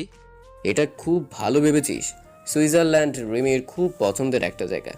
আরব, জায়গাটা কিন্তু অনেক সুন্দর, তাই না? এদিকে আসো, আমি তোমাকে আরো সুন্দর জায়গা দেখাচ্ছি। আরাফ মুনকে নিয়ে বারান্দায় যায় আর বাহিরের দৃশ্য দেখায়। পুরো বাগান ফুলে ছেয়ে আছে, নানা ধরনের ফুল। চারপাশে প্রজাতি অশেষ মেলা। ওয়াও, এত সুন্দর! আমি এখনই বাইরে যাব। এখন না, দেখছো না কি রোদ? তুমি ফ্রেশ হয়ে খেয়ে নাও, তারপর রোদটা কমলে নিয়ে যাব। কিন্তু আমার এখনই যেতে ইচ্ছে করছে। আর এখন কি গরমকাল নাকি? এখন তো শীতকাল। কিন্তু এখন রোদ উঠেছে, এতে আমি কি করব? ঠিক আছে চলো, কিছুদিন পর বিয়ে। এই রোদে অসুস্থ না হলেও কালো ঠিক হয়ে যাবে। পরে ছবিতে সবাইকে সুন্দর লাগবে, আর তোমাকে কালো। চলো চলো। না থাক, পরে যাব। আমার অনেক গরম লাগছে, আগে ফ্রেশ হয়ে নেই। ঠিক আছে। সবাই ফ্রেশ হয়ে দুপুরের খাবার খেতে বসে। আমি শুনেছি এখানে নাকি 4-5 জন লোক থাকতো। তাহলে এই বিশাল বড় ডাইনিং টেবিলের কি দরকার ছিল? মাঝে মাঝে তাদের গ্র্যান্ড পার্টি হতো, এতে যাতে জায়গার অভাব না পড়ে তাই এত বড় টেবিল রাখতো। ও। সবাই খাওয়া দাওয়া শেষ করে বিয়ের কাজে লেগে পড়ে। আরাফ প্রচুর বিজি। আরাফ তাড়াহুড়োতেই রিমানের কাছে যায় আর বলে, লাইটিং ম্যানেজারকে একটু ফোন দিয়ে দেখতো এখনো আসছে না কেন, আর এই নে লিস্ট কি কি লাগবে তা আনতে বল। ব্রো, তুই কোনোদিন শুনেছিস বর নিজের বিয়েতে কাজ করে? ফারহান তুই কর। ভুলে যাস না, আমারও কিন্তু বিয়ে। কত কাজ আছে, আর তোরা বিয়ে বিয়ে করছিস। ভুলে গেছিস নিজের বিয়েতে তুই কোনো কাজ করিসনি? তখন তোরা দুজন ছিলি, আর আমার একার বিয়ে হচ্ছিল, আর এখানে তো দুটো বিয়ে হচ্ছে। Sorry bro. Sorry bro. Araf অনেক কষ্টে আর তাড়াহুড়ো করে সব সামলায়। অনেকক্ষণ পরে আরাফ তার নিজের রুমে যায়। কি হলো, তুমি না বলছিলে বাগানে নিয়ে যাবে? এখন আর একটু পরে সন্ধ্যা হয়ে যাবে। আমি তো দেখলাম তুমি রিমিদের সাথে কয়েকবার ঘুরে এসেছো। কিন্তু আমার তো তোমার সাথে দেখার ইচ্ছা আছে। ঠিক আছে, আমি শাওয়ারটা নিয়ে নেই, তারপর যাচ্ছি। ঠিক আছে, লেট করবে না কিন্তু। ওকে। আরাফ তাড়াতাড়ি গোসল করে বেরিয়ে আসে। মুন দরজার সামনে জামা কাপড় নিয়ে দাঁড়িয়েছিল। আরাফ হাসতে থাকে এটা দেখে। আরাফ তাড়াতাড়ি জামা কাপড় পরে নিলে মুন হাত ধরে তাড়াতাড়ি নিয়ে যেতে থাকে। একটু পর সূর্য ডুবে যাবে। আরাফ আর মুন বাইরে এসে হাত ধরে হাঁটতে থাকে। আচ্ছা, তোমরা কি বাংলোর পিছনে গিয়েছো? না, সেখানে যাওয়া হয়নি। চলো নিয়ে যাই। আরাফ মুনকে নিয়ে দৌড়াতে থাকে। বাগানটা বেশ বড়। কিছুক্ষণ পরে তারা পৌঁছে যায়। মুন খুশিতে লাফাতে থাকে। বাগানে বেশ বড় বড় 11টা শিউলি ফুল গাছ, আর পুরো গাছে শুধু ফুল ছাড়া অন্য কিছু দেখা যাচ্ছে না। নিচে শিউলি ফুল ছেয়ে আছে। মুন শিউলি ফুলের গাছের নিচে দাঁড়িয়ে লাফাতে থাকে। আরাফ গাছ নাড়ায়, আর অসংখ্য ফুল মুনের উপরে পড়ে। আমার যে ভালো লাগছে বলে বোঝাতে পারবো না। ঠান্ডা বাতাস, হালকা হালকা শীত শীত ভাব, চারপাশে ফুলের গান, আর সাথে তুমি, আর কি লাগে। আরাফ মুনকে জড়িয়ে ধরে। মুনের পা মাটিতে স্পর্শ করছে না। মুনও আরাফকে শক্ত করে জড়িয়ে ধরে। দুজনে চোখ বন্ধ করেছিল। হাততালির আওয়াজ পেয়ে দুজনে চোখ খুলে রিমান আর মাহওয়াকে সামনে দেখে দুজন দুজনকে ছেড়ে দিয়ে দূরে গিয়ে দাঁড়ায়। What is seen! এত ভালোবাসা কবে থেকে হলো? ফারহান মিস করে গেল। মুন লজ্জায় মাহওয়ার সাথে দাঁড়ায়। তুই এখানে কেন এসেছিস? তোরা যেটা করতে এসেছিলি রোমান্স। মাহওয়া রিমানকে হাত দিয়ে একটা খোঁচা দেয়। তাহলে আমাদের কেন ডিস্টার্ব করছিস? অন্য কোথাও যা। বউকে পেয়ে বন্ধুকে ভুলে গেলে ভালো। যাচ্ছি। চলো মাহু। রিমান চলে যেতে নিয়ে আবার থেমে যায়। আরাফকে ইশারা দিয়ে ডাক দেয়। আরাফ আসে। কি হয়েছে? কারো হাসির আওয়াজ শুনলাম। সর। তখন দুজনের হাসির আওয়াজ আসে। রিমান আরাফের এক হাত বাহু শক্ত করে ধরে। ভূতের হাসি।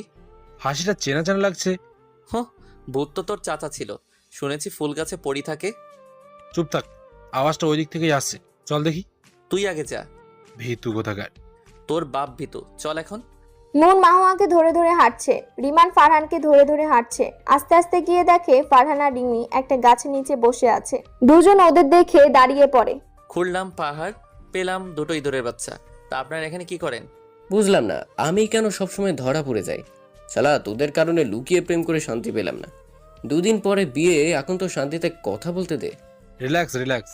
রিমানের কাজই হলো সবাইকে ডিস্টার্ব করা। ওই সাব্বাস, এখন শব্দ সামার। ঠিক আছে, কর তোরা প্রেম। আমি মাহুয়াকে নিয়ে গেলাম। কোথায় বাংলোতে?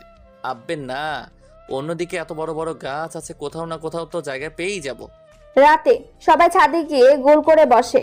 ছাদটা বেশ বড় আর সাজানো। অনেক বড় হওয়ায় একটু ভয়ানক দেখা যায়। চারপাশে বড় বড় গাছ, এজন্য সবাই ভূতের গল্প করছে। এক একজন এক এক ভূতের গল্প করছে। রিমান ভয়ে আস্তে আস্তে মাহুয়ার কাছে চলে যায়। সবাই একটু দূরে দূরে বসেছিল। কয়েকটা গল্প বলার পরে কারো মাঝে আর কোনো ফাঁকা জায়গা নেই। সবার ভূতের গল্প শুনলাম। এখন আমারটা শোনো। আমি এই বাড়ির গল্প শোনাবো। একটু ভালো কণ্ঠে বল। ভূতের গল্প বলতে নিলে সবার কণ্ঠ কেন চেঞ্জ হয়ে যায় এটাই বুঝি না। আরে শোনো, আগে অনেক বছর আগের কথা। এখানে একটা পরিবার থাকতো। ওরা হঠাৎ একদিন এই ছাদে ওই সামনের রেলিং এর সাথে ফাঁস টাঙিয়ে মারা যায়। সবাই একসাথে মরে? আরে না, প্রথমে পরিবারের সদস্য মহিলারা মরে, তারপর এক এক করে সবাই এখানে এসে আত্মহত্যা করে। আর কেন করে সেটা এখনো জানা যায়নি। তারপর থেকে এখানে অদ্ভুত অদ্ভুত ঘটনা ঘটে। সবাই একটু শান্ত হয়ে যায়। রিমান তখনই সবাইকে ভয় দেখানোর জন্য জোরে চিৎকার করে। রিমানের চিৎকার শুনে সবাই একসাথে জোরে চিৎকার করা শুরু করে। ওদের চিৎকার শুনে রিমানও ভয়ে চিৎকার করা শুরু করে। সবার চিৎকার থামলে সবাই রিমানকে মারা শুরু করে। ফারহান দূর থেকে বসে লাথি দেয়। এখনই আমার কলিজা বেরিয়ে গেল। এই কচুর জায়গায় আর থাকা লাগবো না, আমি রুমে গেলাম। রিয়াদ খান উঠে দাঁড়ায়। যেতে নিয়ে আবার পেছনে তাকায়। দেখে সবাই বসে তার দিকে তাকিয়ে আছে। তোরা কেউ যাবি না? আমি একা একা যাবো কিভাবে? কেন ভয় করে? ওই কিসের ভয় করে? কত রাত হয়েছে দেখছিস? উঠ সবাই। রিয়াদ খান সবাইকে জোর করে নিয়ে যায়। সবাই বাড়ির ভেতরে যায়। সব প্ল্যান রেডি তো? শুধু সবার ঘুমানোর পালা। রিমান, এখন তোর কি হবে? ওরে আজকে এত ভয় দেখাবো যে বলার বাইরে। সবাই ঘুমিয়ে যায়, রিমানও ঘুমিয়ে যায়। রাত যখন 2টো বাজে ফারহান উঠে আরাফকে কল দেয়। আরাফ আস্তে আস্তে ফারহানের রুমে আসে। ক্লোরোফর্ম এনেছিস? এটা রিমানের নাকের সামনে ধরলে 10 মিনিট পর্যন্ত অজ্ঞান থাকবে, তখন তাকে মেরে ফেললেও টের পাবে না। তাহলে দেরি কিসের, ধর। রিমানের নাকের সামনে। ফারহান তার পকেট থেকে একটা ছোট বোতল বের করে, তার মুখ খুলে রিমানের নাকের সামনে ধরে। কিছুক্ষণ পর আবার বোতলের মুখ বন্ধ করে পকেটে রেখে দেয়। অজ্ঞান হয়েছে তো? দাঁড়া একটু চেক করি। ফারহান রিমানের কান ধরে টান দেয়। আরাফ কপালে কয়েকটা টোকা দেয়, তাতে রিমান একটুও নড়ছে না। চলো নিয়ে একে, আর উঠবে না 10 মিনিট পর্যন্ত। দুজনে মিলে রিমানকে উঠিয়ে ছাদে নিয়ে যায়। ছাদে নিয়ে গিয়ে শোয়ানোর আগে ধপাস করে পড়ে যায়। আর আবার ফারহান ভয় লাফিয়ে ওঠে। এদিকে রিমানের কোনো হুঁশই নেই। আর আবার ফারহান রিমানকে ভালো করে রেলিং এর কাছে শুইয়ে দেয়, সাথে ফাঁসের রশি রেলিং এ ঝুলিয়ে দেয়। তারপর আরাফ আর ফারহান দেয়ালের পেছনে লুকিয়ে যায়। 8 ঘন্টা হয়ে গেছে, রিমান এখনো উঠছে না। শুয়ে এপাশ ওপাশ করছে, তাও উঠছে না। এরকম মরার মতো কেউ ঘুমায়? এর ব্যবস্থাও আছে। ফারহান মিনি সাউন্ড বক্স বের করে বলে, এটাতে ভূতের ভয়ানক ভয়ানক আওয়াজ বাজবে। আরাফ ফারহানের মাথায় একটা থাপ্পড় মেরে বলে, আর আমি আগে বের করলি না কেন? বসে বসে মশার কামড় খাওয়ার জন্য। এখনই মনে পড়লো। ফারহান বক্সে ভয়ঙ্কর ভয়ঙ্কর আওয়াজ ছাড়ে। রিমান কিছুক্ষণ মিটমিটিয়ে আস্তে আস্তে চোখ খুলে, একবার চোখ খুলে তাকিয়ে আবার চোখ বন্ধ করে ফেলে, আবার সাথে সাথে চোখ বড় বড় করে তাকিয়ে উঠে বসে। উঠিয়ে দেখে তার উপরে ফাঁস টাঙ্গানোর রশি। এক লাফ দিয়ে উঠে সেখান থেকে সরে যায়। আশেপাশে ভালো করে দেখে। আমি এখানে কিভাবে আসলাম? আমি তো ঘুমাচ্ছিলাম। তখনই বক্স থেকে একটা মেয়ের হাসির আওয়াজ আসে। রিমান সাথে সাথে চিৎকার করে ওঠে। আব্বা! রিমান জোরে জোরে দোয়া পড়া শুরু করে, ভয়ে উল্টাপাল্টা বলছে। এদিকে ফারহান আর আরাফ রিমানের অবস্থা দেখে হাসাহাসি করা শুরু করে দেয়। রিমান ভয়ে দৌড়াদৌড়ি করা শুরু করে দেয়, ঠিক কোথায় যাবে বা যাবে না বুঝতে পারছে না। তখনই বক্স থেকে আওয়াজ আসে। একজন জোরে ভয়ানক আওয়াজ করে বলে, থাম। সেটা শুনে রিমান তো থেমেই যায়, সাথে সাথে আরাফ আর ফারহানও ভয় পেয়ে যায়। রিমান ভয়ে বলতে থাকে, দেখেন, আপনি কেন মরেছেন সেটা আমি জানি না, শুনতে চাই না। আমি আপনাকে মানিনি, তাহলে আপনি কেন আমাকে মারবেন? আর উঠানোর ছিল, তাহলে আমাকে একা উঠালেন কেন? আমার আর 2টো বন্ধু কি দোষ করছে? আর আমি কত বড় কুত্তা! ওরা থাকলে একটু সাহস পেতাম। ফারহান, আরাফ। থাক, অনেক হয়েছে। এখন আমরাও সামনে যাই। আর ভয় দেখালো মরেই যাবে ওকে। ঠিক, চল বাইরে যাই। আর আবার ফারহান তখন দেয়াল থেকে বেরিয়ে আসে, রিমানের পেছনেই ছিল। ওরা রিমানের দিকে এগিয়ে আসছিল। রিমান বুঝতে পারে ওর পেছনে কেউ আছে। ওর পাশে একটা ছোট বালতি ছিল, আর বালতির মধ্যে কিছু একটা ছিল। রিমান সোজা বালতি উঠিয়ে দুজনের উপরে ঢেলে দেয়। দুজন হাঁ করে দাঁড়িয়ে থাকে। ওদের দেখে রিমান আরো ভয় পেয়ে যায়, কারণ বালতিতে ছিল কালো রং, আর আরাফ আর ফারহানকে কালো কাকের মতো লাগছিল। রিমান ভয়ে দুজনকে উড়াধুরা মারতে থাকে। আর আবার ফারহান বারবার বলছে তারা কে, কিন্তু সেদিকে রিমানের কোনো খেয়াল নেই। রিমান তো ইচ্ছে মতো পেটাচ্ছে আর বলছে, আজ ভূতকে দেখিয়ে দিব আমি কে। আমাকে কিডন্যাপ করবি? জানোস আমি কে? রিমান খান, স্টুপিড ভূত। রিমান ওদের নাকে মুখে মারছে। তখন ওদেরও রাগ উঠে, ওরাও রিমানকে মারতে থাকে। রিমান মার খাচ্ছে আর ওদের মার দিচ্ছে আর বলছে, ওই ফারহান, আরাফ, তাড়াতাড়ি তোরা আয়। কত ঘুমাবি? আমি একা মারামারি করে পারছি না। তিনজনে মারামারি করতে করতে নিচে পড়ে যায়। তিনজনে নিচে গড়াগড়ি করে। তারা তিনজন তিনজনকে মারছে। রিমানের মুখেও মেখে যায় কালো রঙে। তিনজন মারামারি করছে আর রিমান শুধু ফারহান আরাফকে ডাকছে। আরাফ রাগে রিমানের চুল টেনে ধরে বলে, আর আমি ভালো করে দেখ, আমি আরব আর ফারহান। শালা, তোর উপর মায়া করাই ভুল হয়েছে। এতক্ষণে রিমানের হুঁশ হয়েছে। রিমান মার থামিয়ে বলে, তোরা তাহলে তোদের মুখ এত কালো কেন? তুই যে ভালোবেসে বালতির মধ্যে যা ছিল তাই ফেলেছিস, সেটার পরিণাম। সরি, তোরা আমাকে বাঁচাতে এসেছিস আর আমি তোদের মারছিলাম। ওরা উঠতে নিবে আর তখনই ওদের উড়াধুরা লাঠির মার পড়ে। চিৎকার করে তাকিয়ে দেখে তাদের বাবারা তাদের পিটাচ্ছে, সাথে সাথে চোর বদমাশ বলছে। তিনজন বাবা আমরা বলছে, কিন্তু তাদের বাবারা শুনছে না। একটু পর তাদের মা এসে থামায়। আরে থামো, এদের আওয়াজ আমাদের ছেলেদের মতো লাগছে না। ছেলেদের মতো লাগছে কি? আমরা তোমাদের ছেলে। আরো আমি ফারহান। আমি রিমান। এমন জানোয়ারের মতো কেউ মারে? কিন্তু তোমাদের এই অবস্থা হলো কিভাবে? ভূতরা আমাকে কিডন্যাপ করে নিয়েছিল, আর আবার রিমান আমাকে বাঁচাতে এসেছিল, আর আমি ওদের ভূত মনে করে কালো রং ঢেলে দিয়েছি। এভাবে শুয়ে কি করছিলে?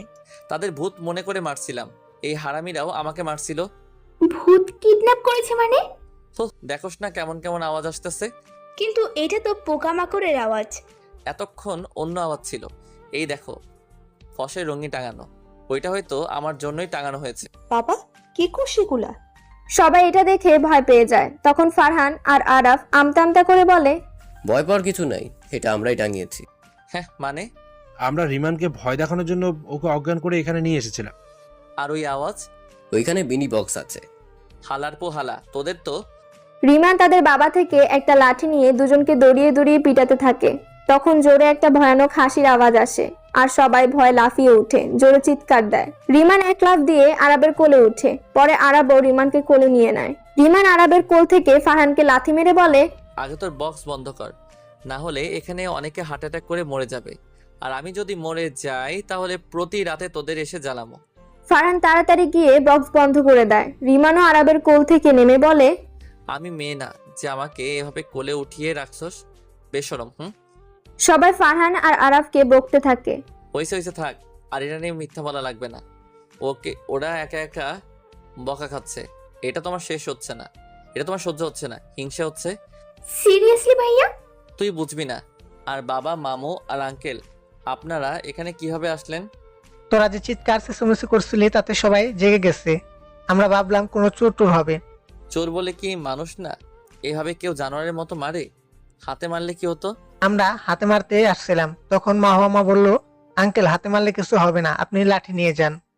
রিমান অসহায়ভাবে মাহুয়ার দিকে তাকায়। মাহুয়া রিমানকে দেখে ছোট্ট করে একটা হাসি দেয়। কপাল খারাপ থাকলে যা হয় আর কি। চল তাড়াতাড়ি গোসল করতে হবে, এই কালি মুখে আর ভালো লাগছে না।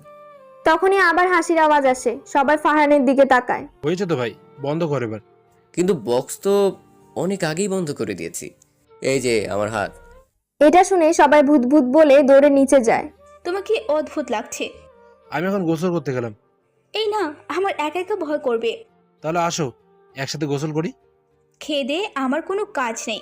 এক কাজ করো, ওয়াশরুমের দরজা খুলে গোসল করতে ঢুকো, তাহলে আমার ভয় একটু কম লাগবে।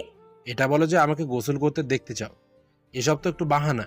জি না, এমনিতেও ওয়াশরুম অনেক বড় আর বাথটার ভেতরে, তো এখান থেকে কিছুই দেখা যাবে না। সো তাড়াতাড়ি গোসল করে আসেন। আর হ্যাঁ, দরজাটা খোলা রাখবেন প্লিজ।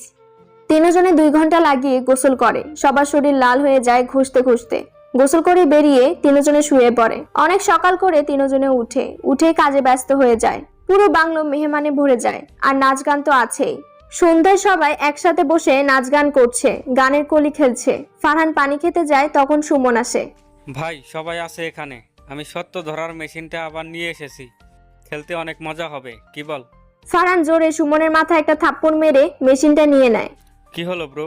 তোর ব্রো এর গুষ্টি কিলাই শালা, তোর জন্য ওই দিন আমাকে কত মার খেতে হয়েছে। তোর এই মেশিন যদি আর আমি দেখি, তাহলে তোর এই মেশিনের সাথে তোকেও কুচি কুচি করে কেটে ফেলবো। আমাদের 3 বন্ধুকে বাবা মার হাতে মার খাওয়াতে চাস? ব্রো আমি কি করে জানবো যে রিমি তোমার গার্লফ্রেন্ড? আচ্ছা তুমি কি রিমিকে কিস করেছো নাকি? তোর বোনকে করেছি। কিন্তু আমার তো কোনো বোনই নেই। রিমি তোর কি হয়? চাচাতো বোন হয় না? স্টুপিড। যা এখন এটা রেখে পরে সবার সাথে যোগদান করবি। Okay relax. ফারহান গিয়ে সবার সাথে বসে। সবাই আনন্দ ফুর্তি করছে।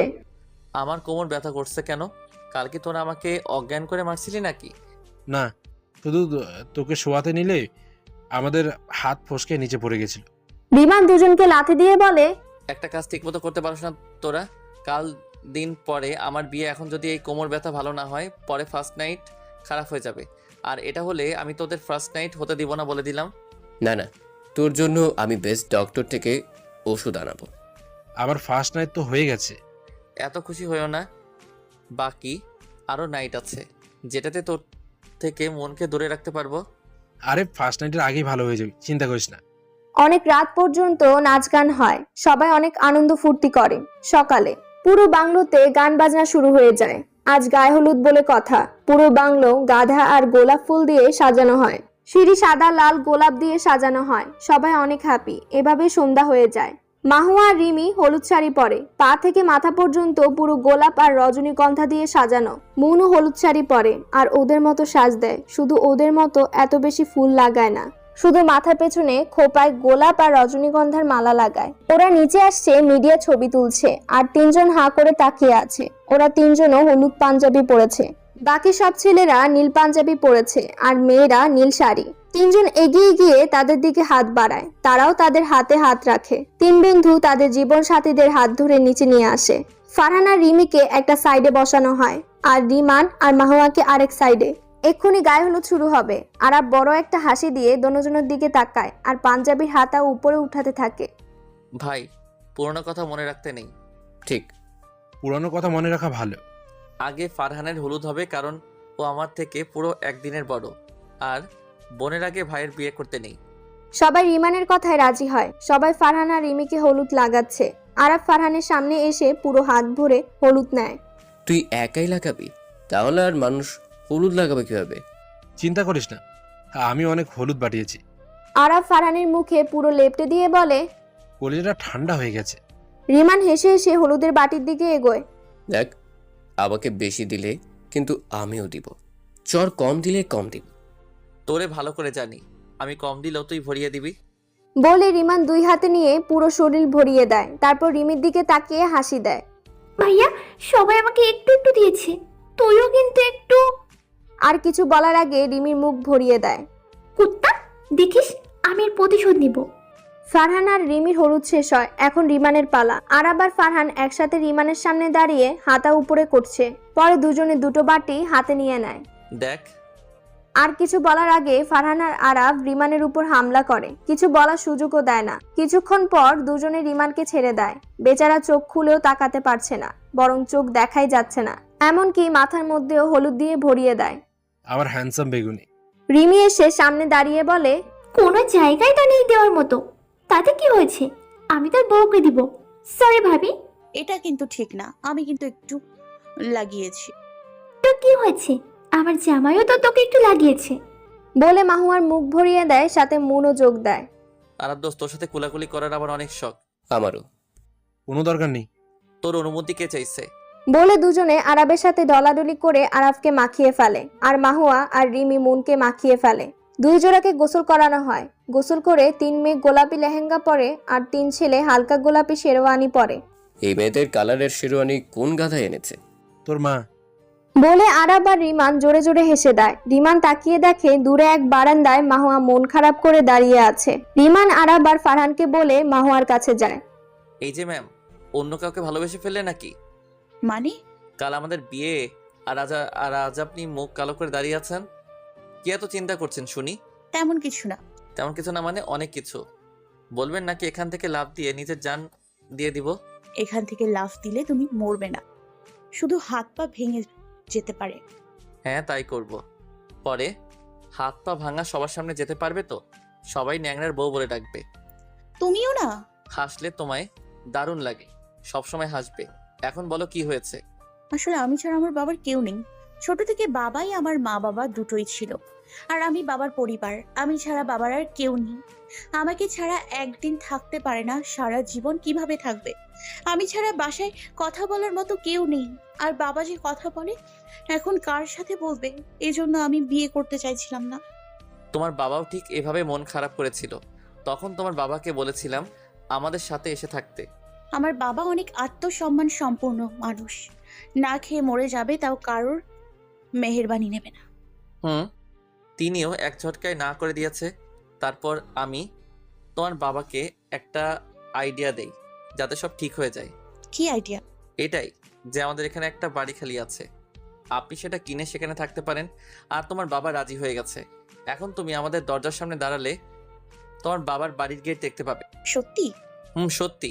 মাহুয়া খুশিতে রিমানের গালে শক্ত করে একটা কিস করে বলে, আই লাভ ইউ। হাই, আজ আমি মরেই না যাই। পরে মরিস, এখন আমাদের সাথে আয়, সবাই তোতে ডাকছে। মাহুয়া ফারহানকে দেখে রিমানকে তাড়াতাড়ি ছেড়ে দেয়। রাত অনেক হয়েছে, নাচ গান এখনো চলছে। ফারহান রিমির সাথে, রিমান মাহুয়ার সাথে, আরাব মুনের সাথে ডান্স করে। পরে আবার তিন বন্ধু একসাথে ডান্স করে, আর তিন বউ একসাথে ডান্স করে। গভীর রাতে সবাই ঘুমাতে যায়। অনেকে যেখানে জায়গা পায় সেখানে ঘুমিয়ে পড়ে। সকালে অনেক হয়েছে, তাও তিন বউ আর জামাইয়ের চোখ খুলছে না। কেউ তাদের ডাকছেও না। তিন বন্ধু একজনের উপর আরেকজন ঘুমাচ্ছে। সকাল 11টার দিকে উঠে নিচে যায়। রিমান নিচে গিয়ে সোফায় হাঁটু ভাঁজ করে শুয়ে পড়ে। রিমান, তুই কি ঘুমোচ্ছিস? এই নে তোর কফি, এটা খেলে আর ঘুম ধরবে না। একমাত্র আমার সত্যিকারের বন্ধু, আমার জন্য কফি নিয়ে এসেছিস? ভুল বুঝে লাভ নেই বন্ধু, এইমাত্র কাজের লোক এসে দিয়ে গেল। আমি আগেই জানতাম তোদের মতো হারামি বন্ধু হতেই পারে না। এসব ছাড় বন্ধু, আজ আমাদের বিয়ে ভাবা যায়? পুরো বাড়িটা আমাদের জন্য সাজানো হয়েছে। আজ থেকে আমার রিমিকে নিয়ে আর কোনো টেনশন থাকবে না। না তোর বাবা কি করবে সেটা নিয়ে, না তুই কি বলবি সেটা নিয়ে। আজ থেকে রিমি আমার। এর আগে তুই এসব নিয়ে টেনশন করতি? তাহলে অনেক করতাম। কটা ফাউ চাপা। তখনই মুন আসে, আরাবের সাথে বসে। আমাদের বউয়েরা কোথায়? তোমাদের মা বলেছে বিয়ের আসর ছাড়া ওদের তোমাদের সামনে না আসতে, তাই সন্ধ্যা ছাড়া দেখতে পারবে না। আহারে আহারে, কখন দেখিব তাহারে। কেউ হিরোগিরি দেখাতে গিয়ে আবার ধরা পাইয়ে না, তাহলে তার খবর আছে। আমি সবসময় ধরা পড়ে যাই, এবার আমি যাবই না। সন্ধ্যায় আরাব ফারহান আর রিমানকে রেডি করে। দুজনকে গোল্ডেন শেরওয়ানি পরায়। গোল্ডেনের মধ্যে কিছু কিছু জায়গায় লাল ডিজাইন করা, আর আরাফ কালো শেরওয়ানি পরে। দুজন স্টেজের সামনে দাঁড়িয়ে আছে। তখন মাহুয়া আর রিমিকে নিয়ে আসা হয়। মাহুয়া আর রিমি লালের মধ্যে গোল্ডেন কাজ করা লেহেঙ্গা পরে। ওদের উপর রজনীগন্ধা আর গোলাপ ফুল দিয়ে ছাদনা ধরে রাখা হয়। ওরা হেঁটে আসতে থাকে আর তখনই মুন গান ছাড়ে, মেরি সাইয়া সুপারস্টার, আর বলে, আমাকে নাচিয়েছো, এখন তোমাদের পালা, স্টার্ট। মাহুয়া আর রিমি একসাথে ডান্স করে করে আসছে। এদিকে রিমা নাচতে নাচতে চলে আসতে নিচ্ছিল। ফারহান ধরে বলে, পাগল, তুই চুপচাপ দাঁড়িয়ে থাক, এখানে দাঁড়িয়ে নাচ আমার মতো। মাহুয়া আর রিমি নেচে নেচে আসে। গান শেষ হয়, সবাই হাততালি দেয়। দুই জোড়াকে সামনাসামনি বসানো হয়। তাদের সামনে সাদা পাতলা পর্দা টাঙানো হয়। কাজে বিয়ে পড়ানো শুরু করে। মাহুয়াকে কবুল বলতে বলা হলে ফটাফট কবুল বলে দেয়। এটা দেখে রিমির পালা এলে রিমিও ফটাফট কবুল বলে দেয়। তারপর তারা আইনিভাবে বিয়ে করে। তাদের একসাথে বসিয়ে খাবার দেওয়া হয়। বললি না তো কেমন লাগছি? একটু পরেই আমাদের বাসর ঘরে দেওয়া হবে, সেখানে বলবো। ওকে? Not okay. বলো কেমন লাগছি, আমার দিকে ভালোভাবে তাকাও আর বলো কেমন লাগছি। আমি তোর দিকে তাকাতে পারছি না। কেন এতটা খারাপ লাগছে? তোর দিকে তাকাতেই আমার নেশা হয়ে যাচ্ছে, মনের মধ্যে একটা ঝড় উঠছে। রিমি আমুখ হয়ে তাকিয়ে আছে। ফারহান তার চোখ সরিয়ে নেয়। বধূ বেশে তোমাকে একদম আরো বধূপরি লাগছে। তোমার বড় বড় চোখে মনে হচ্ছে ডুবে যাই। ভালো হয়ে তুমি ছেলেদের মতো থাকতে। কেন? তুমি মেয়েদের মতো থাকলে আমি এত সুন্দর বউ কিভাবে পেতাম? আমার আগেই হয়তো তোমাকে অন্য কেউ নিয়ে যেত। এমন হলে আমিও তোমাকে কিভাবে পেতাম? রাত 1টা। তিন বন্ধু একসাথে বারান্দায় দাঁড়িয়ে আছে। আরাব বড় একটা হাসি দিয়ে বলে, all the best friend. Thank you. Riman, তুই কোনো গন্ডগোল করিসনি তো? জানি তুই করবি না, তোর বোনের বাসর রাত, তাই না? সেটাই তো ভাই হয়ে কিভাবে করব, তবে বন্ধু করতে পারি। আগে তোর বোন, পরে বন্ধু। তোর বন্ধু মনে হয় আমি একা। ফারহান, তুই আমার ঘরে কিছু করিসনি তো আবার? আমার এসব ভাবার সময় নেই, দাঁড়া, আমি আরাবের সাথে একটু আলাদা কথা বলি। ফারহান আরাবকে একটু রিমান থেকে দূরে নিয়ে যায়। যেমন প্ল্যান করেছি ঠিক তেমনই করেছিস না? একদম। আমার রুমে আবার? আরে না না, আমি জানি আমার বাসর ঘর খারাপ করার প্ল্যান রিমানের ছিল, এটা তোর হতেই পারে না। ঠিক, চল এবার। আমিও আরবের সাথে আলাদা কথা বলবো। তুই বলছিস তাই আমিও বলবো। রিমানও আরাবকে নিয়ে যায়। ও তোকে কি বললো? ওর রুমে কোনো গন্ডগোল করছিস নাকি সেটাই জিজ্ঞেস করছে। তুই কিছু বলিসনি তো আবার? না না, আর তুই আমার রুমে তো আবার কিছু করিসনি তো, তাই না? আমি কিন্তু তোর বাসর ঘর খারাপ করতে চাইনি, এটা ফারহানের প্ল্যান ছিল। জানি তো আমি। হয়েছে তোদের কথা? যা, তোরা বাসর ঘরে যা। আর তুই তো রুমে যা। আমি আমার রুমে যাব। আরাব চলে যায়।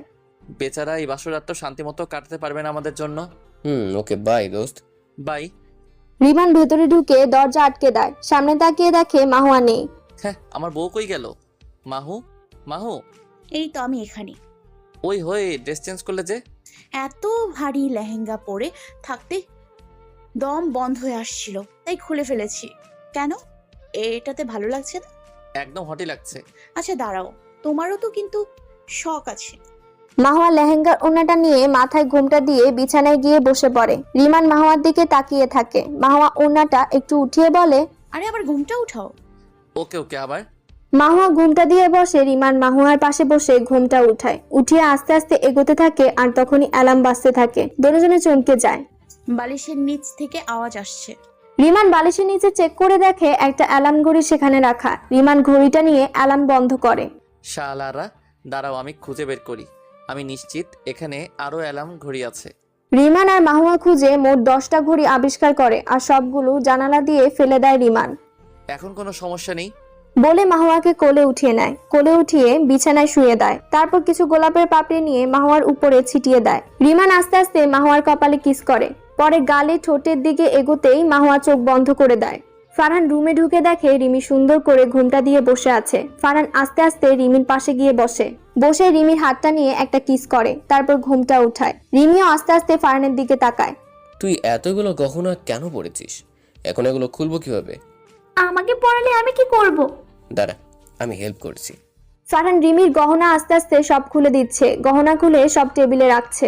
সব গহনা খুলে টেবিলে রেখে দেয়। তখন অ্যালার্ম বাজা শুরু হয়ে যায়। রিমি ভয়ে ফারহানের হাত শক্ত করে ধরে। কিসের আওয়াজ এটা? ভয়ের কিছু নেই, এটা তোর দুই ভাইয়ের ফাজলামোর আওয়াজ। কোথায় কোথায় অ্যালার্ম ক্লক আছে খোঁজ। ফারহান আর রিমি সব ঘড়ি খুঁজে অ্যালার্ম বন্ধ করে দেয়। রিমি বন্ধ করে চিত হয়ে শুয়ে পড়ে। ফারহানও হয়রান হয়ে শুয়ে পড়ে। ফারহান তার মুখ রিমির দিকে ঘোরাতেই রিমি পিঠ দেখতে পায়। ব্লাউজের গলাটা বেশ বড়। ফারহানের চোখ আটকে যায় সেখানে। ফারহান আস্তে আস্তে রিমির পিঠে তার ঠোঁট লাগিয়ে দেয়। রিমি কেঁপে উঠে। তখনই খাটের নিচ থেকে একটা অ্যালার্ম ক্লক বাজা শুরু হয়। রিমি উঠতে নেয়। ফারহান রিমিকে শক্ত করে ধরে থাকে। কিছুক্ষণ পরেই বন্ধ হয়ে যাবে। রিমিকে নিজের দিকে ফিরিয়ে রিমির ঠোঁট নিজের করে নেয়। আরাফ তার রুমে ঢুকে দেখে তার রুমও বাসর ঘরের মতো সাজানো আর মুখ বিছানায় বসে আছে। আমার রুম কখন সাজানো হয়েছে?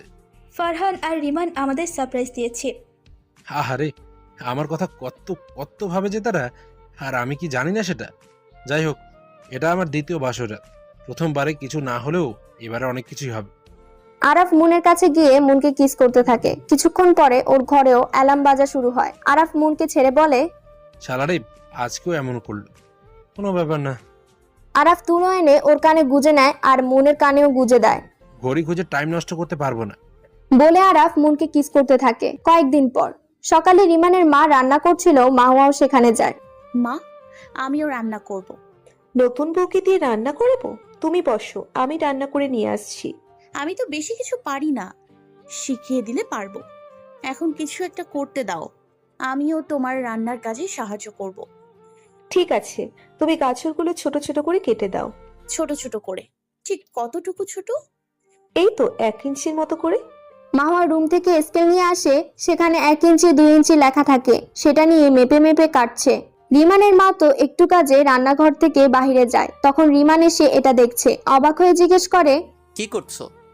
দেখছো না সবজি কাটছি। এভাবে মেপে মেপে? মা বলেছে 1 ইঞ্চি কাটতে। তুমি কি মজা করছো? এভাবে কে কাটে? মায়ের কথার মানে হলো এগোটুকু ছোট ছোট করে কাটলেই হবে, তাই বলে একদম ঠিক 1 ইঞ্চি কাটতে হবে এর কোনো মানে নেই। দাঁড়াও, আমি তোমাকে শেখাচ্ছি। রিমান মাহুয়ার পেছনে দাঁড়িয়ে মাহুয়ার হাত ধরে সবজি কাটা শেখাচ্ছে। কিছুক্ষণ পর তার মা চলে আসে আর রিমানও সরে যায়। কি হচ্ছে? কিছু না মা, আমি তো গাজর খেতে এসেছিলাম। বলে মুখে একটা গাজর নিয়ে চলে যায়। ফারহান বিছানায় শুয়ে মোবাইল টিপছে। রিমি গুনগুনিয়ে মাথার চুল আঁচড়াচ্ছে। ফারহান মোবাইলটা রেখে রিমিকে ডাক দেয়। রিমি যেতেই রিমিকে নিজের দিকে টান দেয়। রিমিও ফারহানের উপর পড়ে যায়। রিমি মাথা উঠিয়ে বলে, এটা কি হচ্ছে? তোকে কাছ থেকে দেখতে ইচ্ছে করছে। আচ্ছা, তাহলে ভালো করে দেখো। এখন তোকে কিস করতে ইচ্ছে করছে। একটা কিস করি। মা, এখন এখন আর কিছু না, চুপচাপ ছাড়ো আমাকে। একটু পর ছাড়ছি। মুন আরাফকে জড়িয়ে ধরে আছে। আজ আরাফকে কিছুতেই অফিসে যেতে দিবে না। কেন অফিসে যেতে দিবে না সেটা তো বলো। আজ আমার মন চাইছে না তোমাকে যেতে দিতে। যাবে না মানে যাবে না। আজ আমরা সবাই মিলে একসাথে গল্প করব। সে তো রোজই হয়। দূর, যাবে না তুমি। আজ শুক্রবার, সবার বন্ধ। তোমার কিসের খোলা? যাবে না মানে যাবে না। আর তোমার তো কোনো বসও নেই যে তোমাকে না গেলে বকা দিবে, স্যালারি কেটে নিবে। ঠিক আছে, যাব না। খুশি? ইয়েস। কিছুক্ষণ পর সবাই একসাথে বাগানে জড়ো হয়। কি অবস্থা? আলুর বস্তা। প্রতিদিন তো দেখা হয়, আবার জিজ্ঞেস করা লাগে? ঠিক আছে, 10 দিন পর্যন্ত দেখা করবো না, পরে জিজ্ঞেস করবো। 10 দিনের জন্য কি এই বাড়ি ছেড়ে চলে যাবি নাকি মরে যাবি? তোকে মারার প্ল্যান করছি। তুই ওকে মেরে 10 দিন পরে আবার জীবিত করবি কিভাবে? 10 দিন পরেও নিজেকে মেরে উপরে এসে আমাকে জিজ্ঞেস করবে কেমন আছি উপরে। কি মরামরি লাগিয়ে দিয়েছি। এই নে তোর কফি। দিলাম দোয়া কইরা, খাবি ভিক্ষা কইরা? দে, কফি ফেরত দে। এত বড় ফকিনি দেখো। তোর জন্য আমার একটা মন থেকে দোয়া আসে, কি শুনি? আল্লাহ যেন তোকে তোর মতো দুটো ছেলে দেয়। আমি লজ্জা করে না তোদের নিজের বন্ধুকে বদদোয়া দিতে? আমার মতো বাটপার যদি ঘরে দুটো থাকে তাহলে তো আমার মাথার চুল একটাও থাকবো না। আর সবাই সাথে সাথে হেসে দেয়। প্রতিদিন নতুন নতুন ভালোবাসার রোমান্টিক গল্প পেতে আমাদের মনের মানুষ চ্যানেলটি সাবস্ক্রাইব